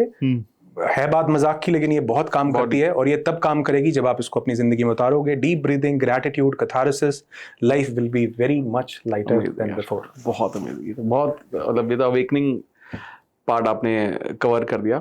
लेकिन जब जो लोग ये सुन रहे हैं, उनके आसपास ना बहुत सारी मिसकंसेप्शन भी है लॉ ऑफ अट्रैक्शन को लेकर या मैनिफेस्टेशन को लेकर, तो आप उनके लिए क्या समझाना चाहते हैं आप उन्हें? हमने ना लॉ ऑफ अट्रैक्शन को समझा कि लॉ ऑफ अट्रैक्शन का मतलब है जो हुक्म मेरे आका, कि कोई जिनी सा है जो मांगेंगे वो सब हो जाए। और अगर ऐसा होता तो फिर तो पता नहीं, ये भाई भी कल सोच रहा होगा कि कैटरीना के साथ घूम लूं, वो भी पता नहीं हम क्या क्या सोच रहे हैं दिन में। तो यहां पर दो चीजों को समझना बहुत जरूरी है, एक है विशफुल थिंकिंग और एक है बर्निंग डिजायर। एक एग्जांपल से समझाता हूं। एक इंसान कह रहा है कि डार्लिंग, तुम्हारे लिए चांद तारे तोड़कर ला सकता हूं।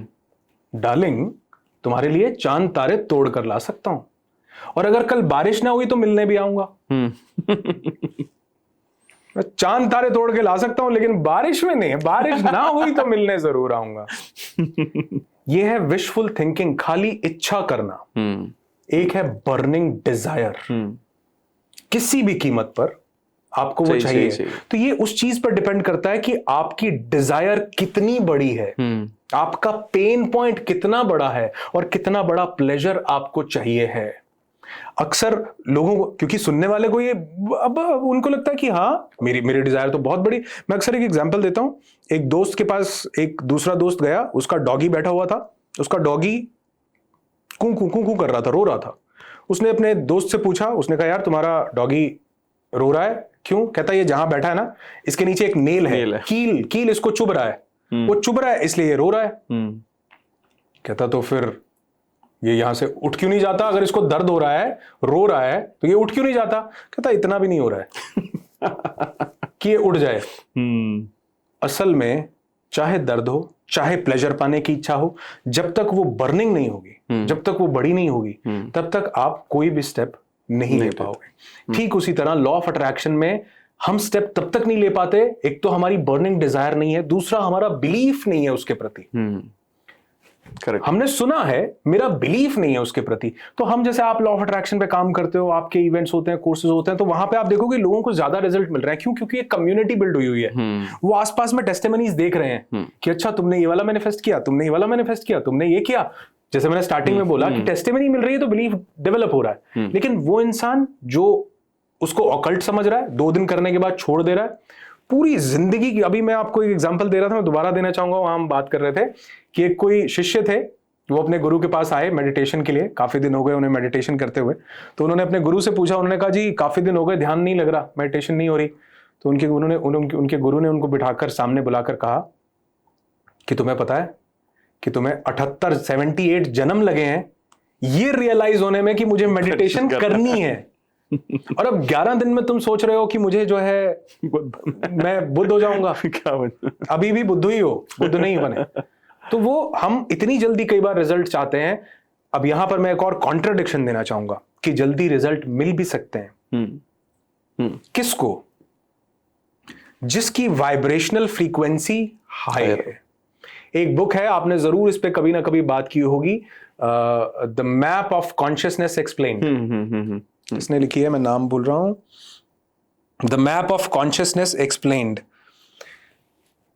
इस बुक में हमारी पूरी vibrational, as a vibrational being हमको दिखाया गया है, 0 वाइब्रेशन से लेके और 1000 वाइब्रेशन तक बताया गया है।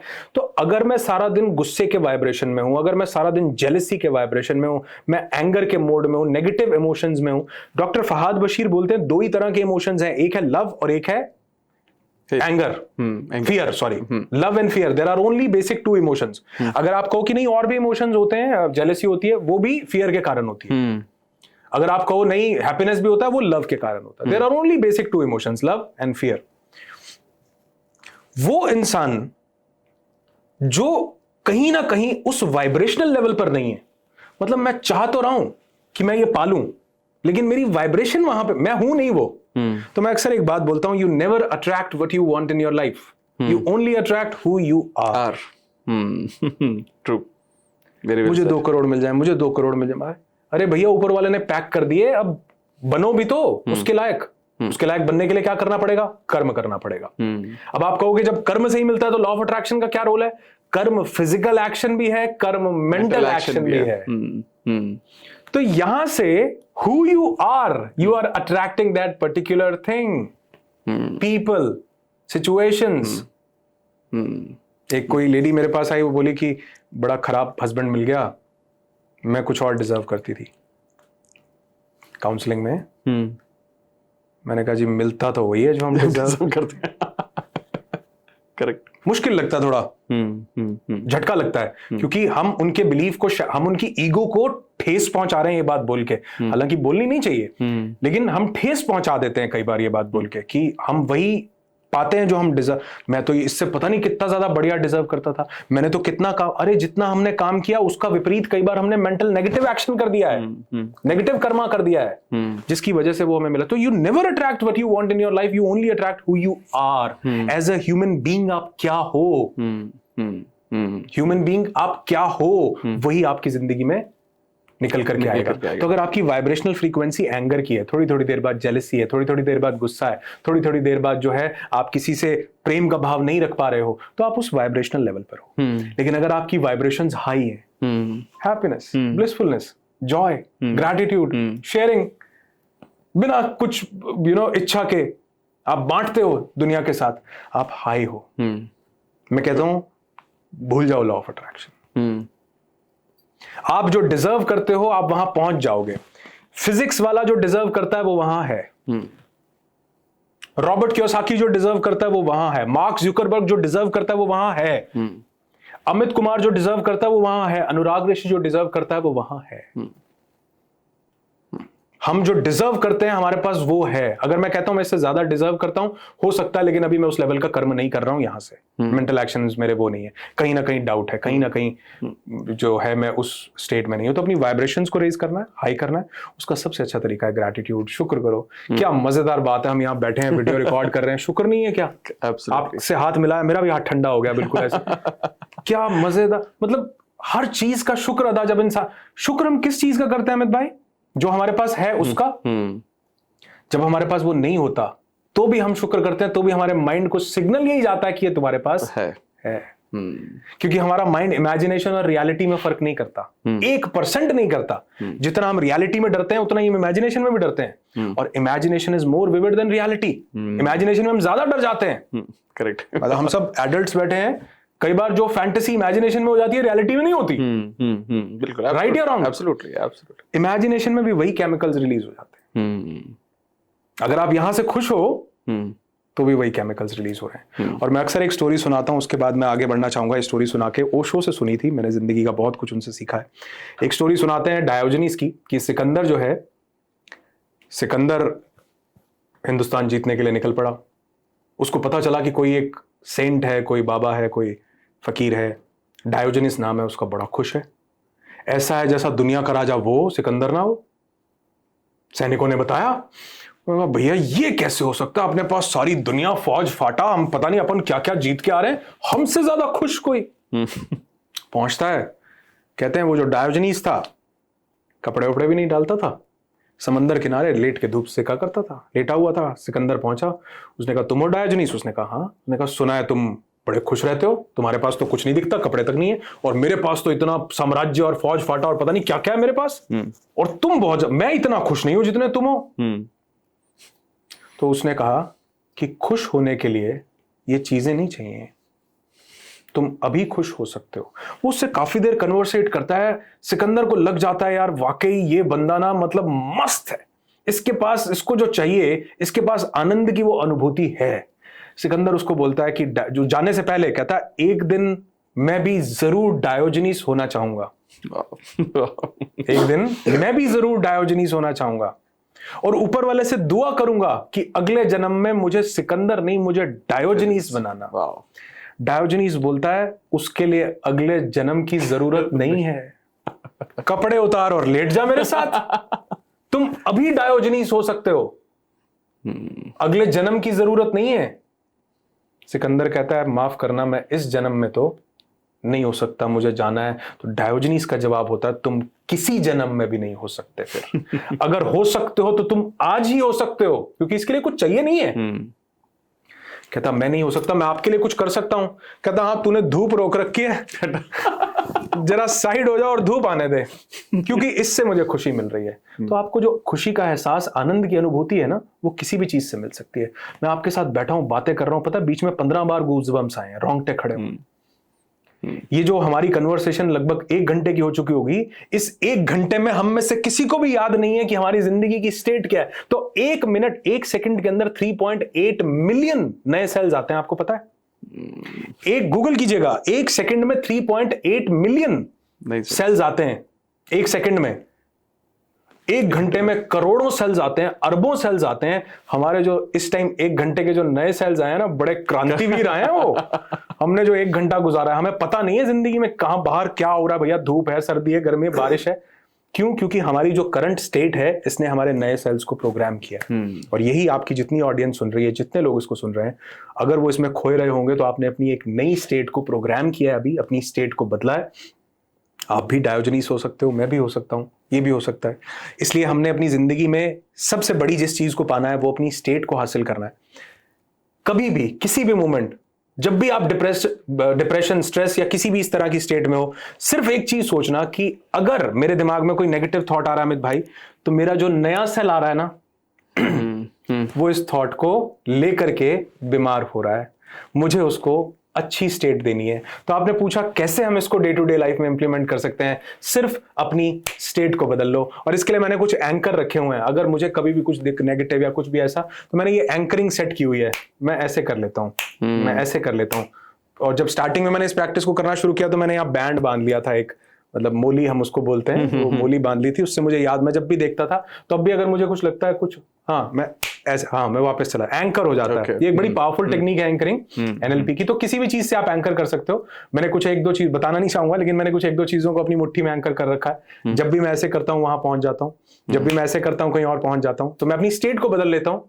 कई बार होता है ना, ऐसे बारिश आती है, बचपन का कोई इमोशन ट्रिगर कर जाता है। करेक्ट, क्योंकि वो मिट्टी की खुशबू से हम बचपन से अटैच है। समझ रहे हो? एब्सोल्युटली। वो एक जोक भी है, कई बार बोला जाता है, यार वो कुत्ते को देख के याद आया तेरे भाई का क्या हाल है। मतलब क्यों? क्योंकि हम उससे एसोसिएट, मजाक की बात है, लेकिन असल में हम अपने आप को हमने एंकर कर रखा है बहुत सारी चीजों से। बीमारी का नाम पड़ता ही एक पर्टिकुलर स्टेट, वही अगर पता चले कि रिपोर्ट मेरी नहीं थी, मेरे दुश्मन की थी, स्टेट चेंज हो जाता है। हाँ। रिपोर्ट तो बदली नहीं, बदला क्या? Mental state. जैसे अगर किसी गाने को हम सुनते हैं तो हम पुरानी यादों में चले जाते हैं कि यार ये तो जैसे अभी आप अपनी गर्लफ्रेंड को याद कर करके मुस्कुरा रहे हो। मैं गाना भी समझ गया हूँ। मैं गाना भी समझ गया हूँ, कहाँ पहुंच गए हो, है ना? वो भाभी जी बेटा मैं बता नहीं रहा हूँ, समझ गया हूँ। तो नहीं, सीरियसली ऐसा होता है। वो पुराने गाने छैया छैया सुनो, वहीं पहुंच जाते हैं हम। सुखविंदर और वो शाहरुख खान और वो हमारे टाइम के कुछ गाने थे, वो एल्बम्स आया करती थी उस टाइम पे, सोनू निगम की दीवाना आई, है ना? ऐसे अभी भी वही है ना, डूबा डूबा रहता हूँ आंखों में यादों में तेरी, वो वहीं पहुंच जाता है। तो भी हमारे वक्त, हमारे सेम ही, अच्छा सेम ही वक्त है। फिर और क्या चाहिए? तो मुझे लगता है कि हमें अपनी स्टेट को चेक करते रहना चाहिए।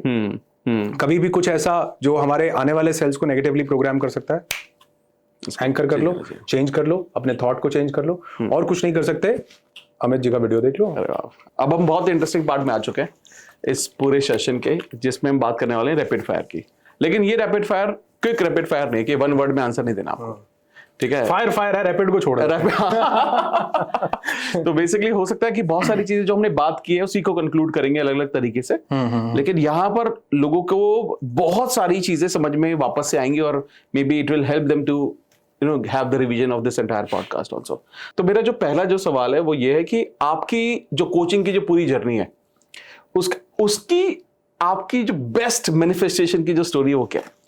वो सबसे बड़ी तो यही है कि मेरा YouTube चैनल डिलीट हो गया था और मेरा चैनल वापस आया, और मुझे मेरी फैमिली के एक मेंबर को, हो सकता है मेरा वो कभी कभी डगमगाया भी हो, लेकिन मेरी फैमिली, मेरी मदर, मेरी वाइफ, मेरे दोस्त, और अगर आप मेरा वो थैंक यू वीडियो देखोगे, तो अभी मैंने आपको थोड़ी देर पहले दिखाया भी, सबसे पहले मैंने इनका थैंक यू किया, फिर इनका थैंक यू किया, सागर जी का, आपका, क्योंकि मुझे लगता था कि इतने सारी पॉजिटिव सोल्स, इतने सारे अच्छे लोग, बात कैसे नहीं बनेगी? कमाल है। मतलब इतने सारे लोग, अगर पीछे एक एम्स्टरडेम में कोई एक इवेंट हुआ था, वहां कितने हजार लोग साथ में थे, उन्होंने क्लैपिंग की, तो एम्स्टरडेम में रिक्टर स्केल पे अर्थक्वेक मेजर किया गया लोगों की तालियां बजाने से, इतनी हाई वाइब्रेशन हो गई थी।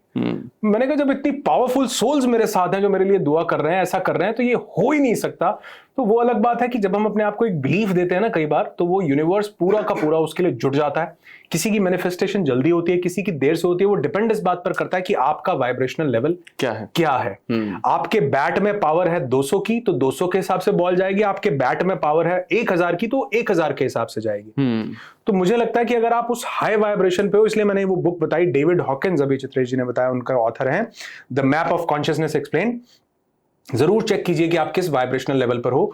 तो मैंने चैनल वापस पाया, और ऐसा ही नहीं बल्कि हमारे पास जब कोविड हिट हुआ तो क्योंकि मैं एक कॉर्पोरेट ट्रेनर हूं, यूट्यूबर, तो मैं मतलब वैसे ही कह देते हैं लोग, लेकिन मैं ट्रेनिंग्स करता हूं। तो जब कोविड हुआ तो मुझे लगा कि यार हमारा तो काम ही पब्लिक स्पीकिंग का है, गैदरिंग नहीं होगी कैसे, तब ये जूम वूम इतना नहीं पता था।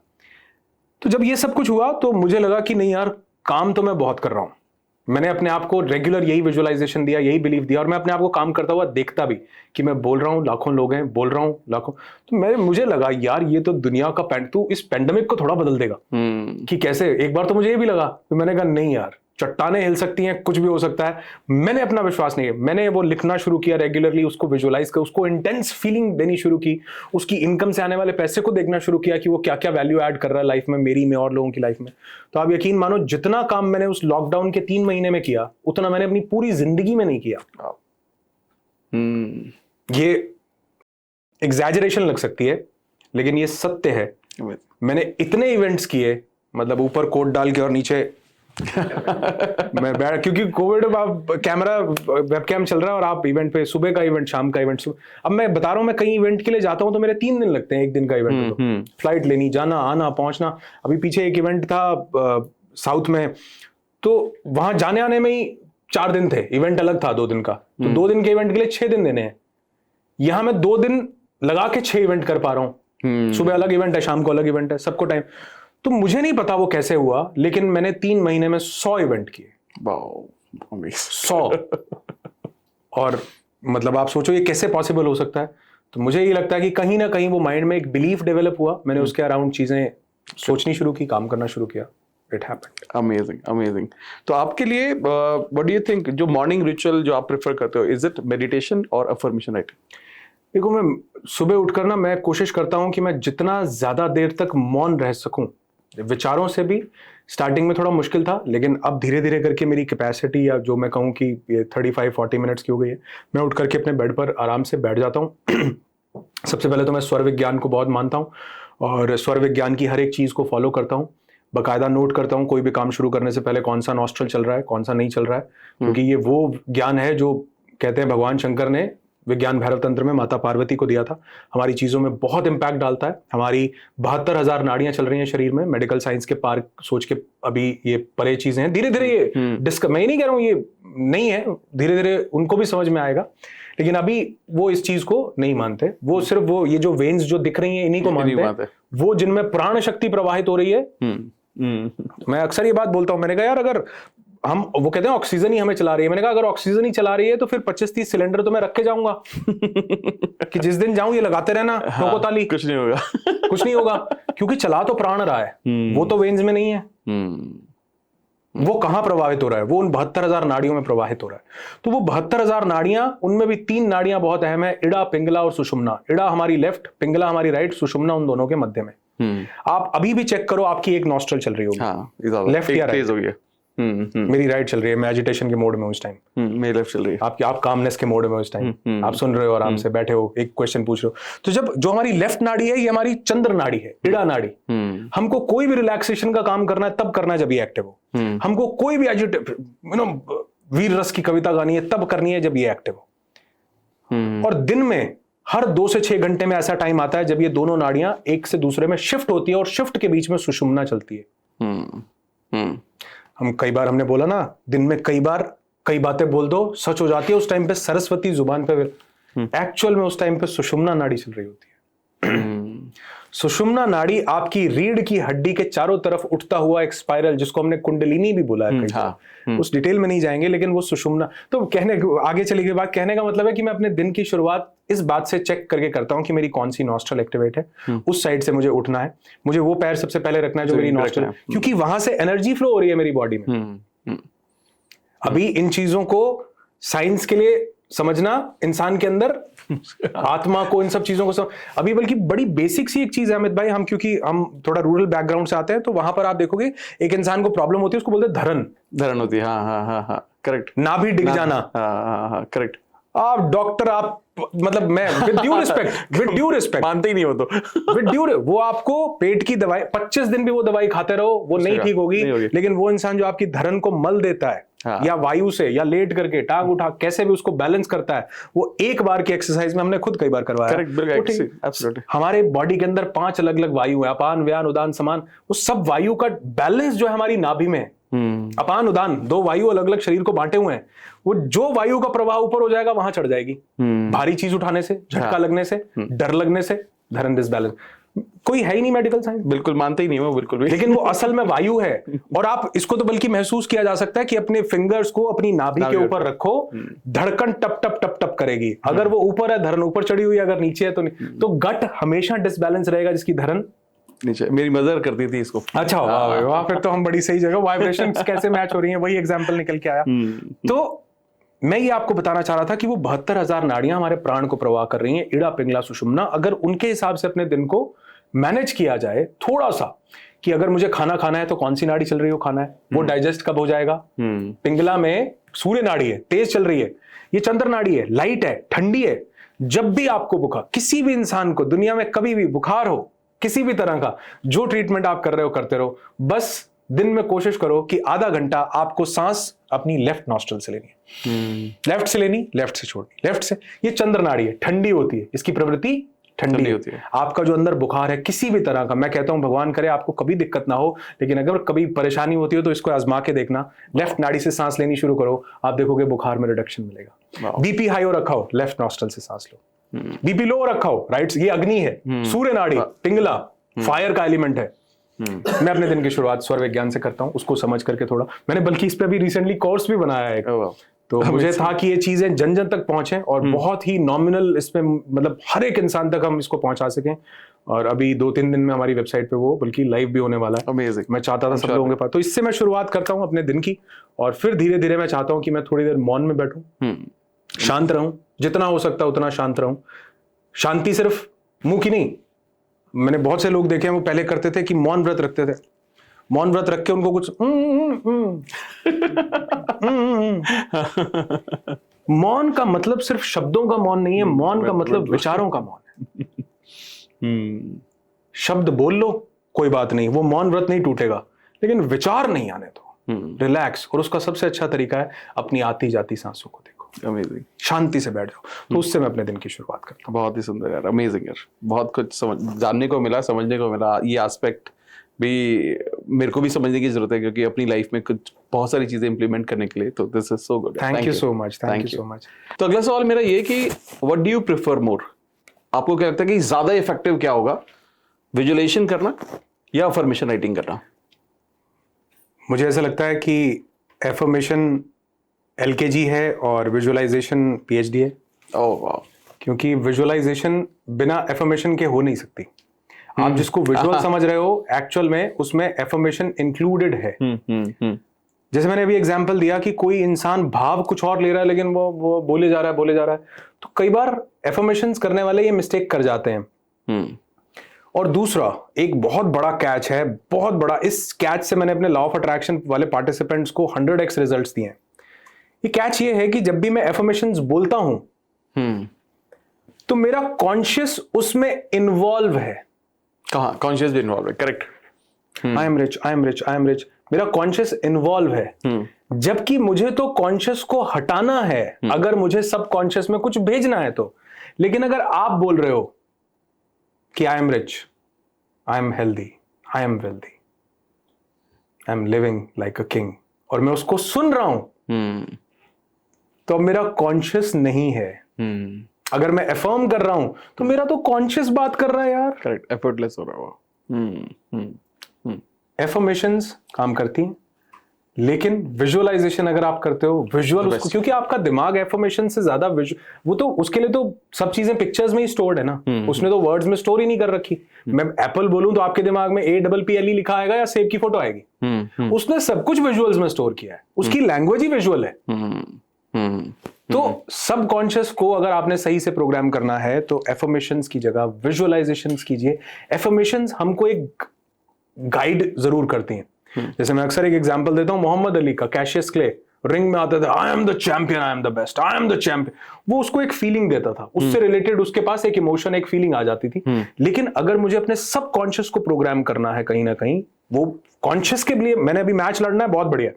अगर मुझे कुछ चेंज करना है अपने इंटरनल बिलीफ को, किसी चीज को, तो मुझे विजुअलाइज करना चाहिए कि मैं रोर करता हुआ जा रहा हूं और ऐसे कर रहा हूं। उस चीज को अगर मैं देखूंगा ज्यादा बढ़िया, ज्यादा समझ जाएगा। Correct, amazing, very good. मैं भी खुद मैं एक टेक्निक बोलता हूँ, वो मूवी मेकिंग मेथड में लोगों के साथ हमेशा शेयर करता हूँ कि what you want, try to build a movie, you are the hero, और उसके अराउंड एक मूवी बनाओ और उसको डेली विजुअलाइज करो। आई मीन गूज़बम्प भी आएंगे आपको, वो महसूस भी होगा, और ये इतनी इफेक्टिव है। I had been doing it consistently and this is one of the most effective technique I followed. Most effective। मैंने पहली बार जब इस टेक्निक को सुना था, मैंने इनको डॉक्टर जो डिस्पेंजा से, शायद आपने अपना अच्छा सा और कुछ डिजाइन किया हो, मैंने डॉक्टर जो डिस्पेंजा, इसको मेंटल मूवी टेक्निक बोलते हैं, और उसमें इन्होंने लगभग 270 एविडेंसेस दे रखे हैं जहां पर इन्होंने लोगों की लाइफ थ्रेटनिंग डिजीजेस तक को ठीक किया है मेंटल मूवी टेक्निक से। वाओ।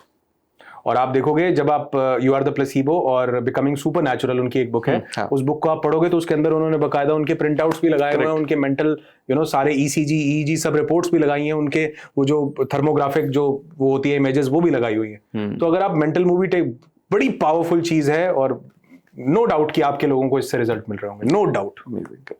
तो अब बात करते हैं कि अगर एक कॉमन सवाल भी आता है कि अगर किसी को अपनी मैनिफेस्टेशन की जो जर्नी वो शुरू करनी है, तो फर्स्ट स्टेप क्या होना चाहिए उसके लिए?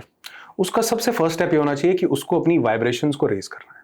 वो भूल जाए मैनिफेस्टेशन, वो भूल जाए लॉ ऑफ अट्रैक्शन, क्योंकि जो भी मैं लॉ ऑफ अट्रैक्शन या मैनिफेस्टेशन की टेक्निक लगाऊंगा वो 5 मिनट लगाऊंगा, बाकी के पूरा दिन मैं क्या हूं वो मुझे वापस खींच लेगा।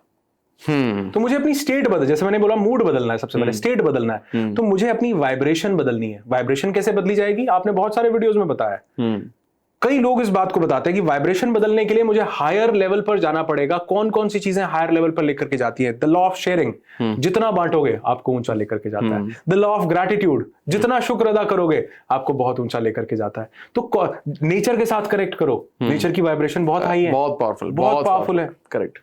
मतलब अभी मैंने रिसेंटली एक वीडियो बनाया था अर्थिंग को लेकर के, कि अर्थिंग कैसे हमको हील करती है। तो अगर आप देखो, अगर आप जमीन को टच करो ना, आपकी बॉडी जो है वो ग्राउंडिंग की स्टेट में चली जाती है। आपकी बॉडी, उसको बोलते हैं 0 वोल्ट स्टेट। और आपको एक फैक्ट बताता हूं कि हमारे अंदर बहुत सारी डिजीजेस का एक बहुत बड़ा कारण होता है इन्फ्लेमेशन। हाँ, करेक्ट है ना। इन्फ्लेमेशन को ठीक करने के लिए क्या चीजें चाहिए होती है हमको? एंटीऑक्सीडेंट्स। हमारी बॉडी में लगातार माइटोकॉन्ड्रिया और बहुत सारे प्रोसेसेस चल रहे हैं। उन प्रोसेसेस से क्या होता है, हमारा एक सेल है, वो सेल टूट जाता है, क्योंकि वो ना सांस ले रहे हैं, खाना खा रहे हैं, अंदर 50 तरह की प्रक्रियाएं, सैकड़ों मिलियंस ऑफ प्रक्रियाएं चल रही हैं। उन प्रक्रियाओं के चलने से वो सेल टूट जाता है। सेल टूट के सिंगल हो जाता है। अब जो सिंगल सेल होता है वो दूसरों को भी सिंगल करना चाहता है। छड़ा आदमी तुम्हारी कैसे, तुम्हारी भी तोड़वाऊं, क्योंकि तुम्हारी बीवी मेरे साथ घूमने नहीं जाने देती। करेक्ट, मजाक की बात है। करेक्ट। लेकिन वो सिंगल सेल बाकियों को भी सिंगल करता है, यानी उनको भी बीमार बनाता है। मतलब इसका ये मतलब नहीं जो सिंगल है वो बीमार है, सेल की बात कर रहे हैं, लोगों की बात नहीं कर रहे। वो उनको तोड़ता है, उसको सिंगल करता है, तो वो सेल्स हमारे उनको इन्फ्लेमेशन बोलते हैं। उस इन्फ्लेमेशन को खत्म करता है एंटीऑक्सीडेंट। एंटीऑक्सीडेंट वो जो फ्री रेडिकल्स, जिनको जो फ्री हो गए, सिंगल फ्री होता ना, मैरिड फ्री नहीं होता। हूं कर रहे हो आप, भाभी जी बैठी हैं इसलिए कर रहे हो। घर में हूं ही करता हूं ना मैं। तो जो सिंगल है वो फ्री होता है, फ्री रेडिकल। जो डबल सेल होता है वो फ्री नहीं होता। तो जब हम एंटीऑक्सीडेंट लेते हैं तो वो अपना एक जो मॉलिक्यूल होता है वो उस सिंगल सेल को दे देता है, जो फिर से डबल हो जाता है। डबल का मतलब हेल्दी, वो हेल्दी सेल हो जाता है। अब वो जो एंटीऑक्सीडेंट हैं हमको ग्रीन टी से मिल जाते हैं, हमको कई तरह के ड्राई फ्रूट से मिल जाते हैं एंटीऑक्सीडेंट्स, कई तरह के फ्रूट से हमको एंटीऑक्सीडेंट्स मिलते हैं। दुनिया में सबसे ज्यादा एंटीऑक्सीडेंट्स मिलते हैं धरती से। जब आप बेयरफुट धरती के कांटेक्ट में आते हैं, समंदर, पहाड़, रेत, मिट्टी, घास, आप इसके कांटेक्ट में आएंगे तो यहां से नेगेटिवली चार्ज्ड आयंस आपको मिलते हैं। समझ रहे हो, नेगेटिव पॉजिटिव होके आपका हेल्दी सेल बनता है। तो ग्राउंडिंग एक ऐसी टेक्निक है, अर्थिंग, जब आप उस अर्थ के साथ कनेक्ट करते हो तो वो आपकी पूरी बॉडी के अंदर वो फ्री रेडिकल्स को प्रवाहित करती है। और ये नेचर जो हमको हील कर सकती है ना, ये दुनिया में इसीलिए जब कोई इंसान बीमार होता है, पहले सुना है मूवीज में कहते थे इनका हवा पानी बदलो इनको, बल्कि 2-3 दिन पहले मेरी वाइफ मजाक कर रही थी, वो कहती है आजकल ऐसे डॉक्टर है ही नहीं, कोई कहता ही नहीं हवा पानी बदलो सब कहते हैं दवाई खा लो, चले गए पहाड़ों में ले जाओ, घुमा लो। पहले ये भी बोलते थे ना कि अगर कोई बीमार है तो वो नंगे पैर आप घास में चलो, घास पे चलो तो बहुत अच्छा लगेगा, वही तो बीमारियां ठीक होती हैं। आप यकीन नहीं मानोगे, इसके ऊपर प्रॉपर एक बुक है अर्थिंग, मैंने अभी कुछ दिन पहले उसकी समरी जो है अपने चैनल पे अपलोड की थी लोगों को बहुत, और मैंने तो खुद अपने पार्टिसिपेंट, आजकल अर्थिंग मैट्स मिलती हैं अमेज़न पे कि आप अपने पूरे, वो खैर एक अलग चीज है, लेकिन जितना प्रकृति से कनेक्ट करोगे उतना अच्छा। और जो लोग अर्थिंग नहीं कर पाते उनको बताता हूं, जो लोगों को कोई किसी फ्लोर पे कैसे कोई, तो आप एक ट्री को हक करो, आप ग्राउंड, मतलब आपने ट्री को जैसे ही टच किया आपकी वोल्टेज 0 हो गई।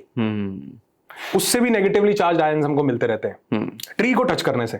इनफैक्ट मैंने एक ट्री को अपना दोस्त बनाया हुआ है मेरे को कभी कोई ऐसी चीज होती है ना, मैं उसको बोल के आता हूं पता है क्यों? वो मुझे जज नहीं करता।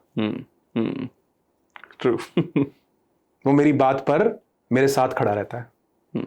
तो मैंने एक पेड़ को ऐसा दोस्त बनाया हुआ है, हो सकता है आप मुझे पागल कहो, लेकिन हर एक को ऐसा पागल बनना चाहिए क्योंकि ये हमारी सेहत के लिए, हमारी मेंटल हेल्थ के लिए बहुत अच्छा है। हमारे वाइब्रेशनल सेल्फ को ये हायर वाइब्रेशन पर लेकर के जाता है।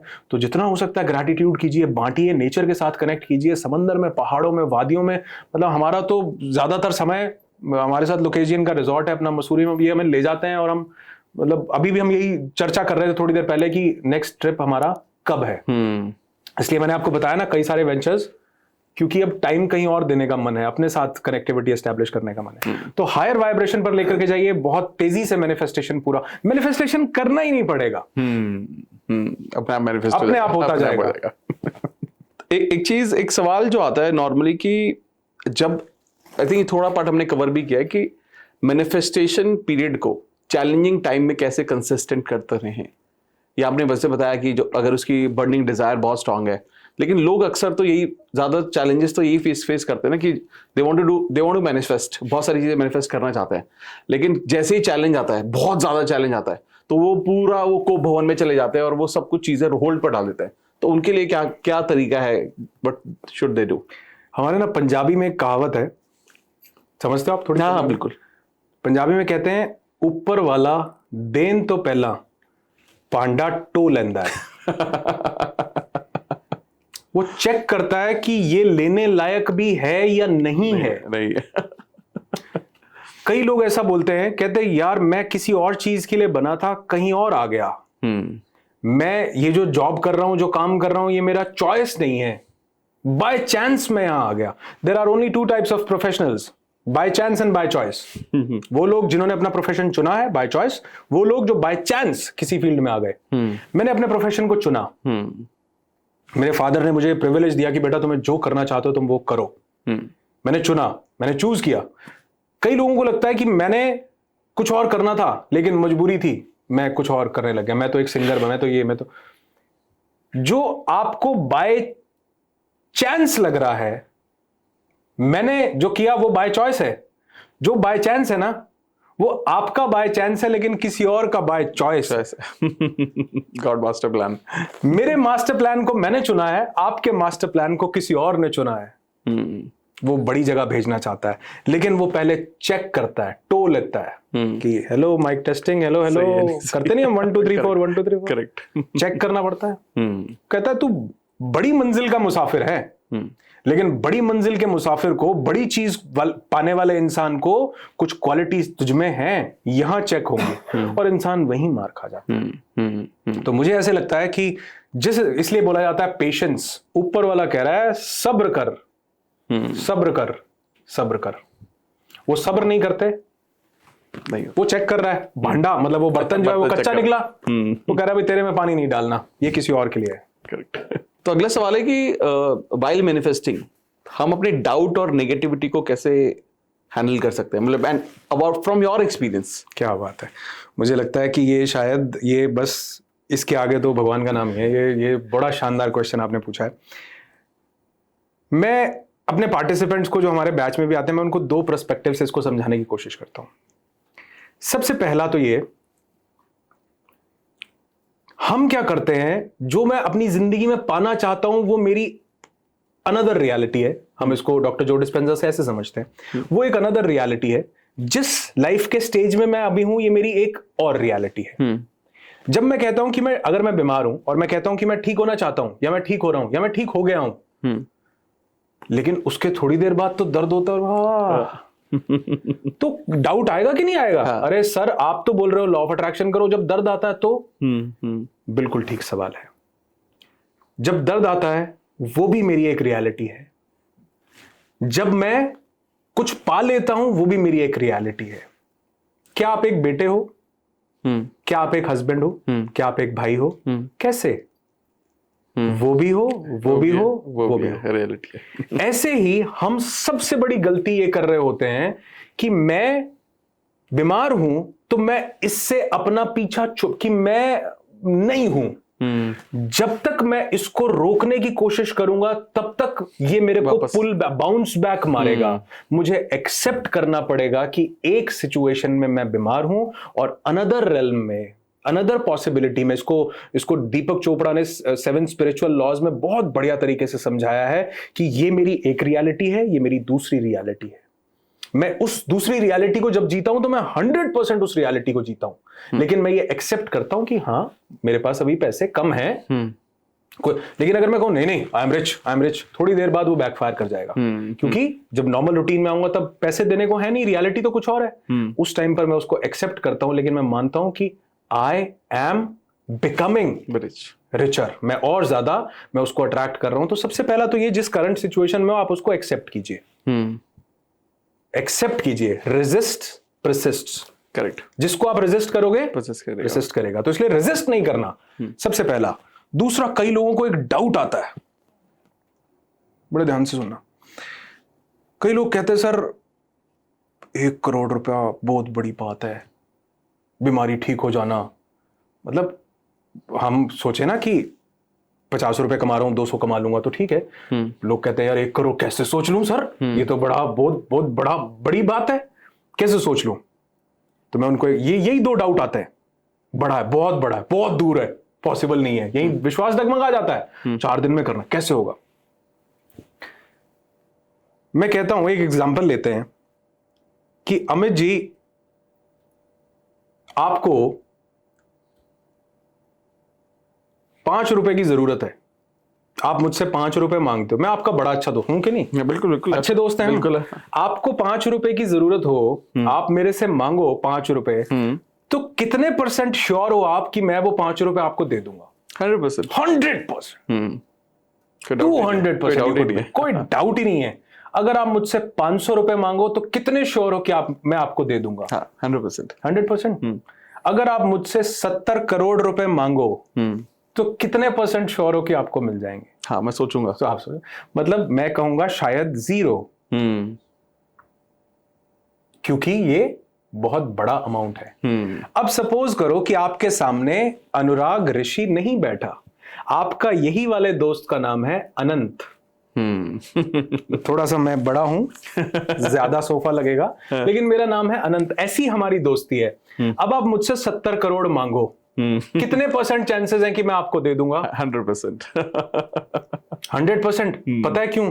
क्योंकि जो 70 करोड़ आपने मांगे हैं वो अनंत के लिए 5 रुपए ही हैं।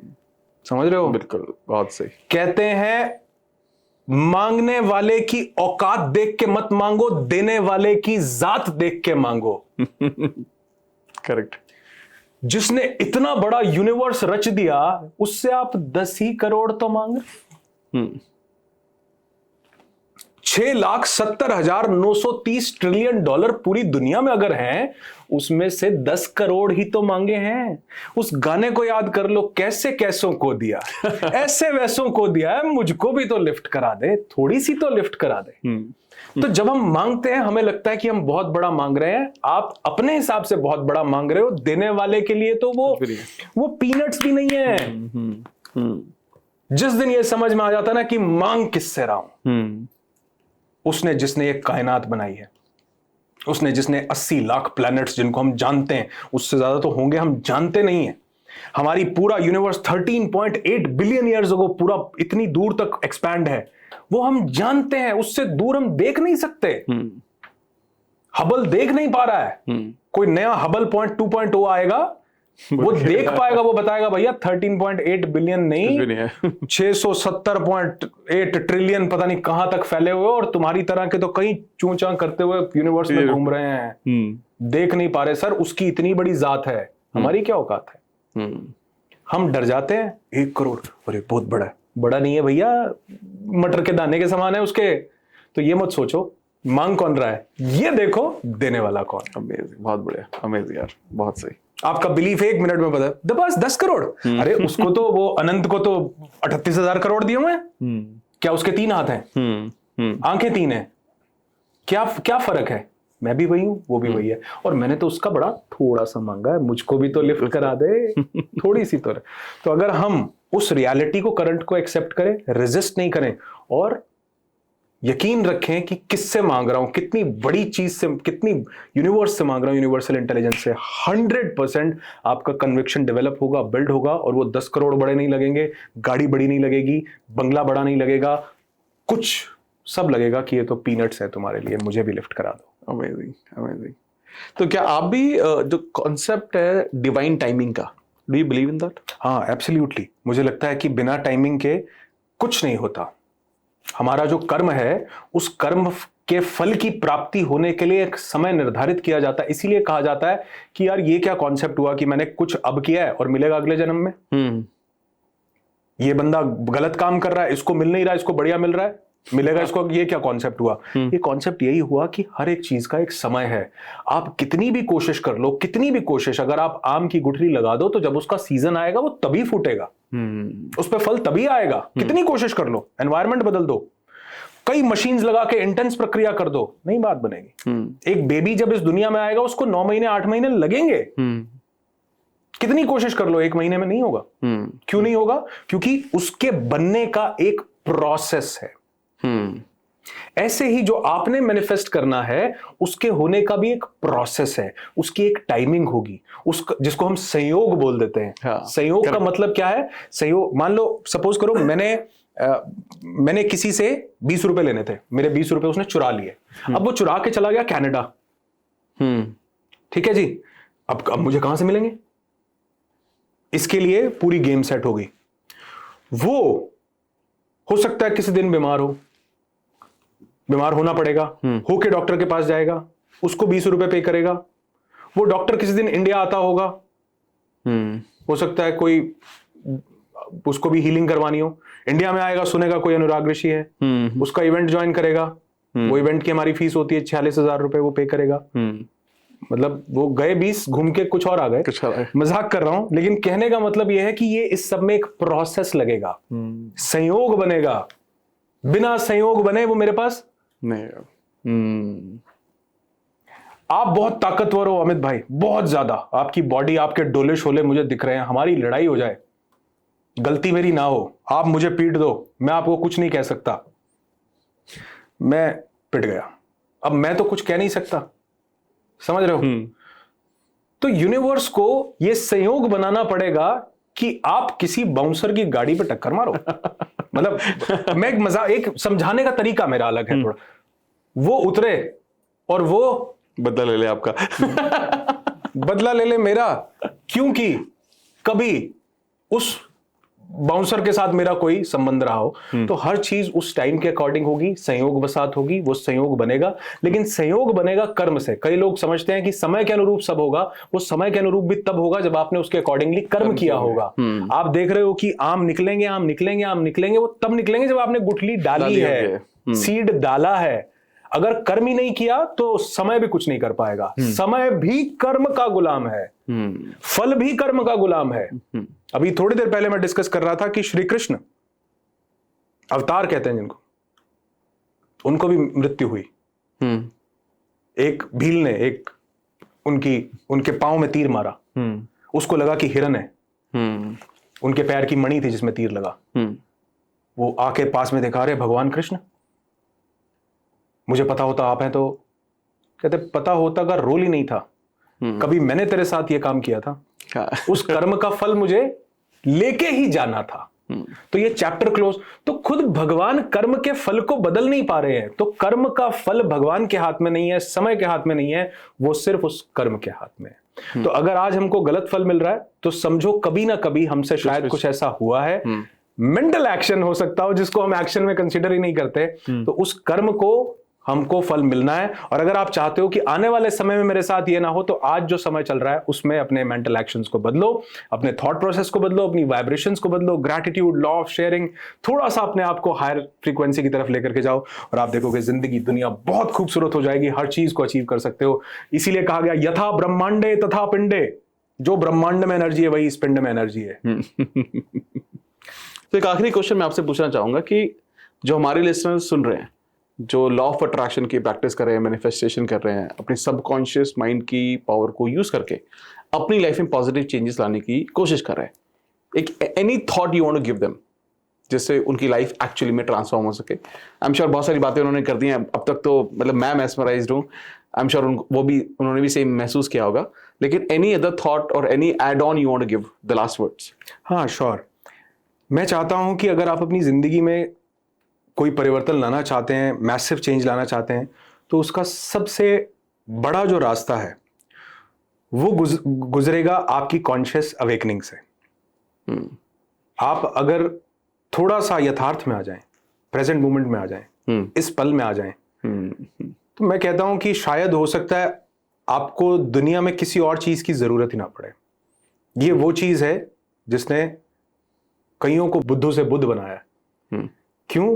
क्योंकि उन्होंने अपने इस प्रेजेंट मोमेंट के साथ जुड़कर अपने आप को जान लिया कि मैं कौन हूं। तो कोशिश कीजिए जितना ज्यादा आप अवेयर रह सकें, माइंडफुल रह सकें। ये न सिर्फ आपके स्ट्रेस को खत्म करेगा, आपकी बीमारियों को ठीक करेगा, बल्कि आपकी मैनिफेस्टेशन जर्नी को 10x कर देगा। अगर कई लोग कहते हैं कि सर मुझे तो कुछ मैनिफेस्ट करने के लिए बोलना पड़ेगा, आप कह रहे हो चुप हो जाओ, मौन हो जाओ, प्रेजेंट में आ जाओ। मैं कहता हूं कभी आपके साथ ऐसा हुआ है कि आपका कोई चीज, कोई सामान खो गया हो? कहते हैं हुआ है। मैंने कहा आधा घंटा आप ढूंढते रहे, कहां चाबी, कहां गई, चश्मा कहां गया, फोन कहां, ये कहां, नहीं मिल रहा। फिर आप अकेले अचानक से आकर के बैठ जाते हो, वहां रखा था। जिंदगी के सबसे बड़े सवालों के जवाब आपको मौन में मिलेंगे। एग्री। क्योंकि वो वहां छुपे हैं जहां आपकी अंदर एनर्जी निवास कर रही है। आपके अंदर, जिसको हमने परमात्मा बोला, जिसको हमने आत्मा बोला, वो वहां सब चीजों के जवाब छुपे हैं। वो तब मिलेंगे जब आप बिल्कुल रिलैक्स और काम, प्रेजेंट मोमेंट में आ जाओ। मेरी आपसे बात हो रही है, बात ही हो बस, आप मुझे सुन रहे हो, सुन ही रहे हो। करेक्ट। मैं देख रहा हूं तो देख ही रहा हूं, मेरे पास विचार नहीं है। आप प्रेजेंट मोमेंट में जितना रहोगे दिन में, कोशिश कीजिए कि दिन की जो भी एक्टिविटी हो उसको आप प्रेजेंट मोमेंट में आकर के कीजिए। छोटा सा एग्जांपल देना चाहूंगा। अभी मेरा जो हाथ है, आप देख पा रहे हैं, इस हाथ के और अपनी आंखों के बीच में जो जगह है, उस जगह को देखने की कोशिश कीजिए। देखिए सब लोग, मेरे हाथ और अपनी आंखों के बीच में जो जगह है, एक भी थॉट नहीं आया होगा। एक भी थॉट नहीं। आप प्रेजेंट में आ गए कि क्या है, कहां, क्या। और ये जब मौन अंदर घटित होता है, ये जब उतरता है, तो बड़े से बड़े सवाल का जवाब मिल जाता है। आपके किसी भी सवाल का जवाब मेरे पास नहीं है, किसी साधु महात्मा के पास, किसी प्रकांड पंडित के पास, किसी के पास नहीं है। उसका जवाब आपके अंदर छुपे हुए भगवान, उस परमात्मा के पास है। वो तब एक्सेस होगा जब आप थोड़ा सा शांत होंगे, मौन होंगे, प्रेजेंट में आएंगे। जो चाहो उसका जवाब मिलेगा। और अगर मिले तो यहाँ कमेंट करके जरूर बताना हमें ये जवाब मिला। सो गुड यार, मतलब ये मतलब मेरा तो बिल्कुल मन ही नहीं हो रहा है कि मैं सवाल खत्म करूं, बट आई एम श्योर हमें सवाल, I am sure you are definitely sure कि मेरा भी नहीं हो रहा है। और लेकिन हाँ, अगर हमको कोई नई जर्नी शुरू करनी हो तो एक कॉमा जरूर लगाना होता है। तो मुझे मतलब कई जगह कई लोगों से आप मिलते हो, आपको बड़ी खूबसूरत वाइब्रेशंस आती हैं। ऐसा यहाँ पहुंचने से पहले ही अनुभव हो रहा था, क्योंकि इन चीज़ों पर मैं पिछले 10-15 सालों से काम कर रहा हूँ। तो कभी ना पता चल जाता है कि कौन इंसान किस तरह का है, कैसी वाइब्रेशंस का है। और ये पहुंचने से पहले जो अनुभूति हो रही थी वो अनुभव में भी आई, आपसे मिलने के बाद भी वही सेम वाइब्रेशंस महसूस की। वो अभी तक भी मतलब मेरी जो स्माइल है वो दोनों कानों को टच करने की कोशिश कर रही है, तब से मैं खुश हूँ। तो ये एक बहुत बड़ा साइन है, हमने अपनी स्टेट को बदला 1-1.5 घंटे में, ये बहुत बड़ा साइन है कि कुछ और विचार नहीं आया। Thank you so much for having me here, बहुत अच्छा लगा, दिल से शुक्रिया, धन्यवाद। और उम्मीद करता हूँ आप ऐसे ही ग्रो करते रहो, इतने बढ़िया आप वीडियोस दे रहे हो, लोगों की लाइफ में चेंजेस लेकर के आ रहे हो, गॉड ब्लेस यू। ऐसे ही करते रहो, लोगों की जिंदगी में बदलाव लाते रहो, क्योंकि ये जो आप काम कर रहे हो ये अपने आप में समाज के लिए एक बहुत बड़ी सेवा है, बहुत बड़ा काम कर रहे हो। So God bless you and thank you so much for having me here. Thank you so much. Thanks to you, because मुझे जिस चीज को मैं समझने की कोशिश कर रहा हूं, मैं आज भी सीख रहा हूं, उसी चीज का मैं बहुत सारे पर्सपेक्टिव आज लेकर जा रहा हूं। और मतलब मैं आई एम श्योर लोगों को बहुत कुछ, सभी को बहुत कुछ सीखने को मिल रहा होगा, लेकिन मैं आपको बताना चाहता हूं कि मैं शायद एक ऑडियंस जैसा महसूस कर रहा हूं, जो सिर्फ यहाँ से सिर्फ लेकर ही जा रहा है, और अपनी लाइफ में मैं बहुत सारी चीजें उसको इम्प्लीमेंट करूंगा। और देखना, आपने जो बहुत सारी बातें बोली है ना, वो मैं अपनी बहुत सारी वीडियोस में उसको और जानकर लोगों को सिखाने की कोशिश करूंगा। आई थिंक यही ब्लेसिंग है, और आई एम श्योर लोगों को भी ऐसे ही महसूस होगा। और अगर गाइज ये वीडियो आपको बहुत पसंद आई तो मैं आपको बोलना चाहूंगा कि एक चैनल जो आपको जरूर जाना है वो है अनुराग ऋषि का जो चैनल है, और चैनल को सब्सक्राइब आप प्लीज जरूर कर लेना। बहुत सिंपल नाम से मिल जाएगा, अनुराग ऋषि। आप चैनल पे जरूर जाइए और उन्हें सब्सक्राइब जरूर करना। और जो भी हमने आज पिछले 1-1.5 घंटे में हमने जो बात की है डिटेल में, उसके बारे में आपको बहुत सारी इंफॉर्मेशन, बहुत सारी जानकारी, इनके वर्कशॉप के बारे में, जो कैंप्स कंडक्ट करते हैं, जो ट्रेनिंग्स कंडक्ट करते हैं, वो सारी इंफॉर्मेशन आपको इनकी वेबसाइट से भी मिल जाएगी। तो जल्दी मिलते हैं और भी बेहतरीन एक पॉडकास्ट के साथ। और अगर आपको इसका कोई भी बेस्ट पार्ट लगा हो, मुझे कमेंट करके जरूर बताना। और अगर आप चाहते हैं हम किसी स्पेशल गेस्ट को हम अपने पॉडकास्ट पर बुलाएं, तो मुझे कमेंट करके उनका नाम भी बताना। जल्दी मिलते हैं और भी बेहतरीन पॉडकास्ट के साथ। Thank you so much. Thank you.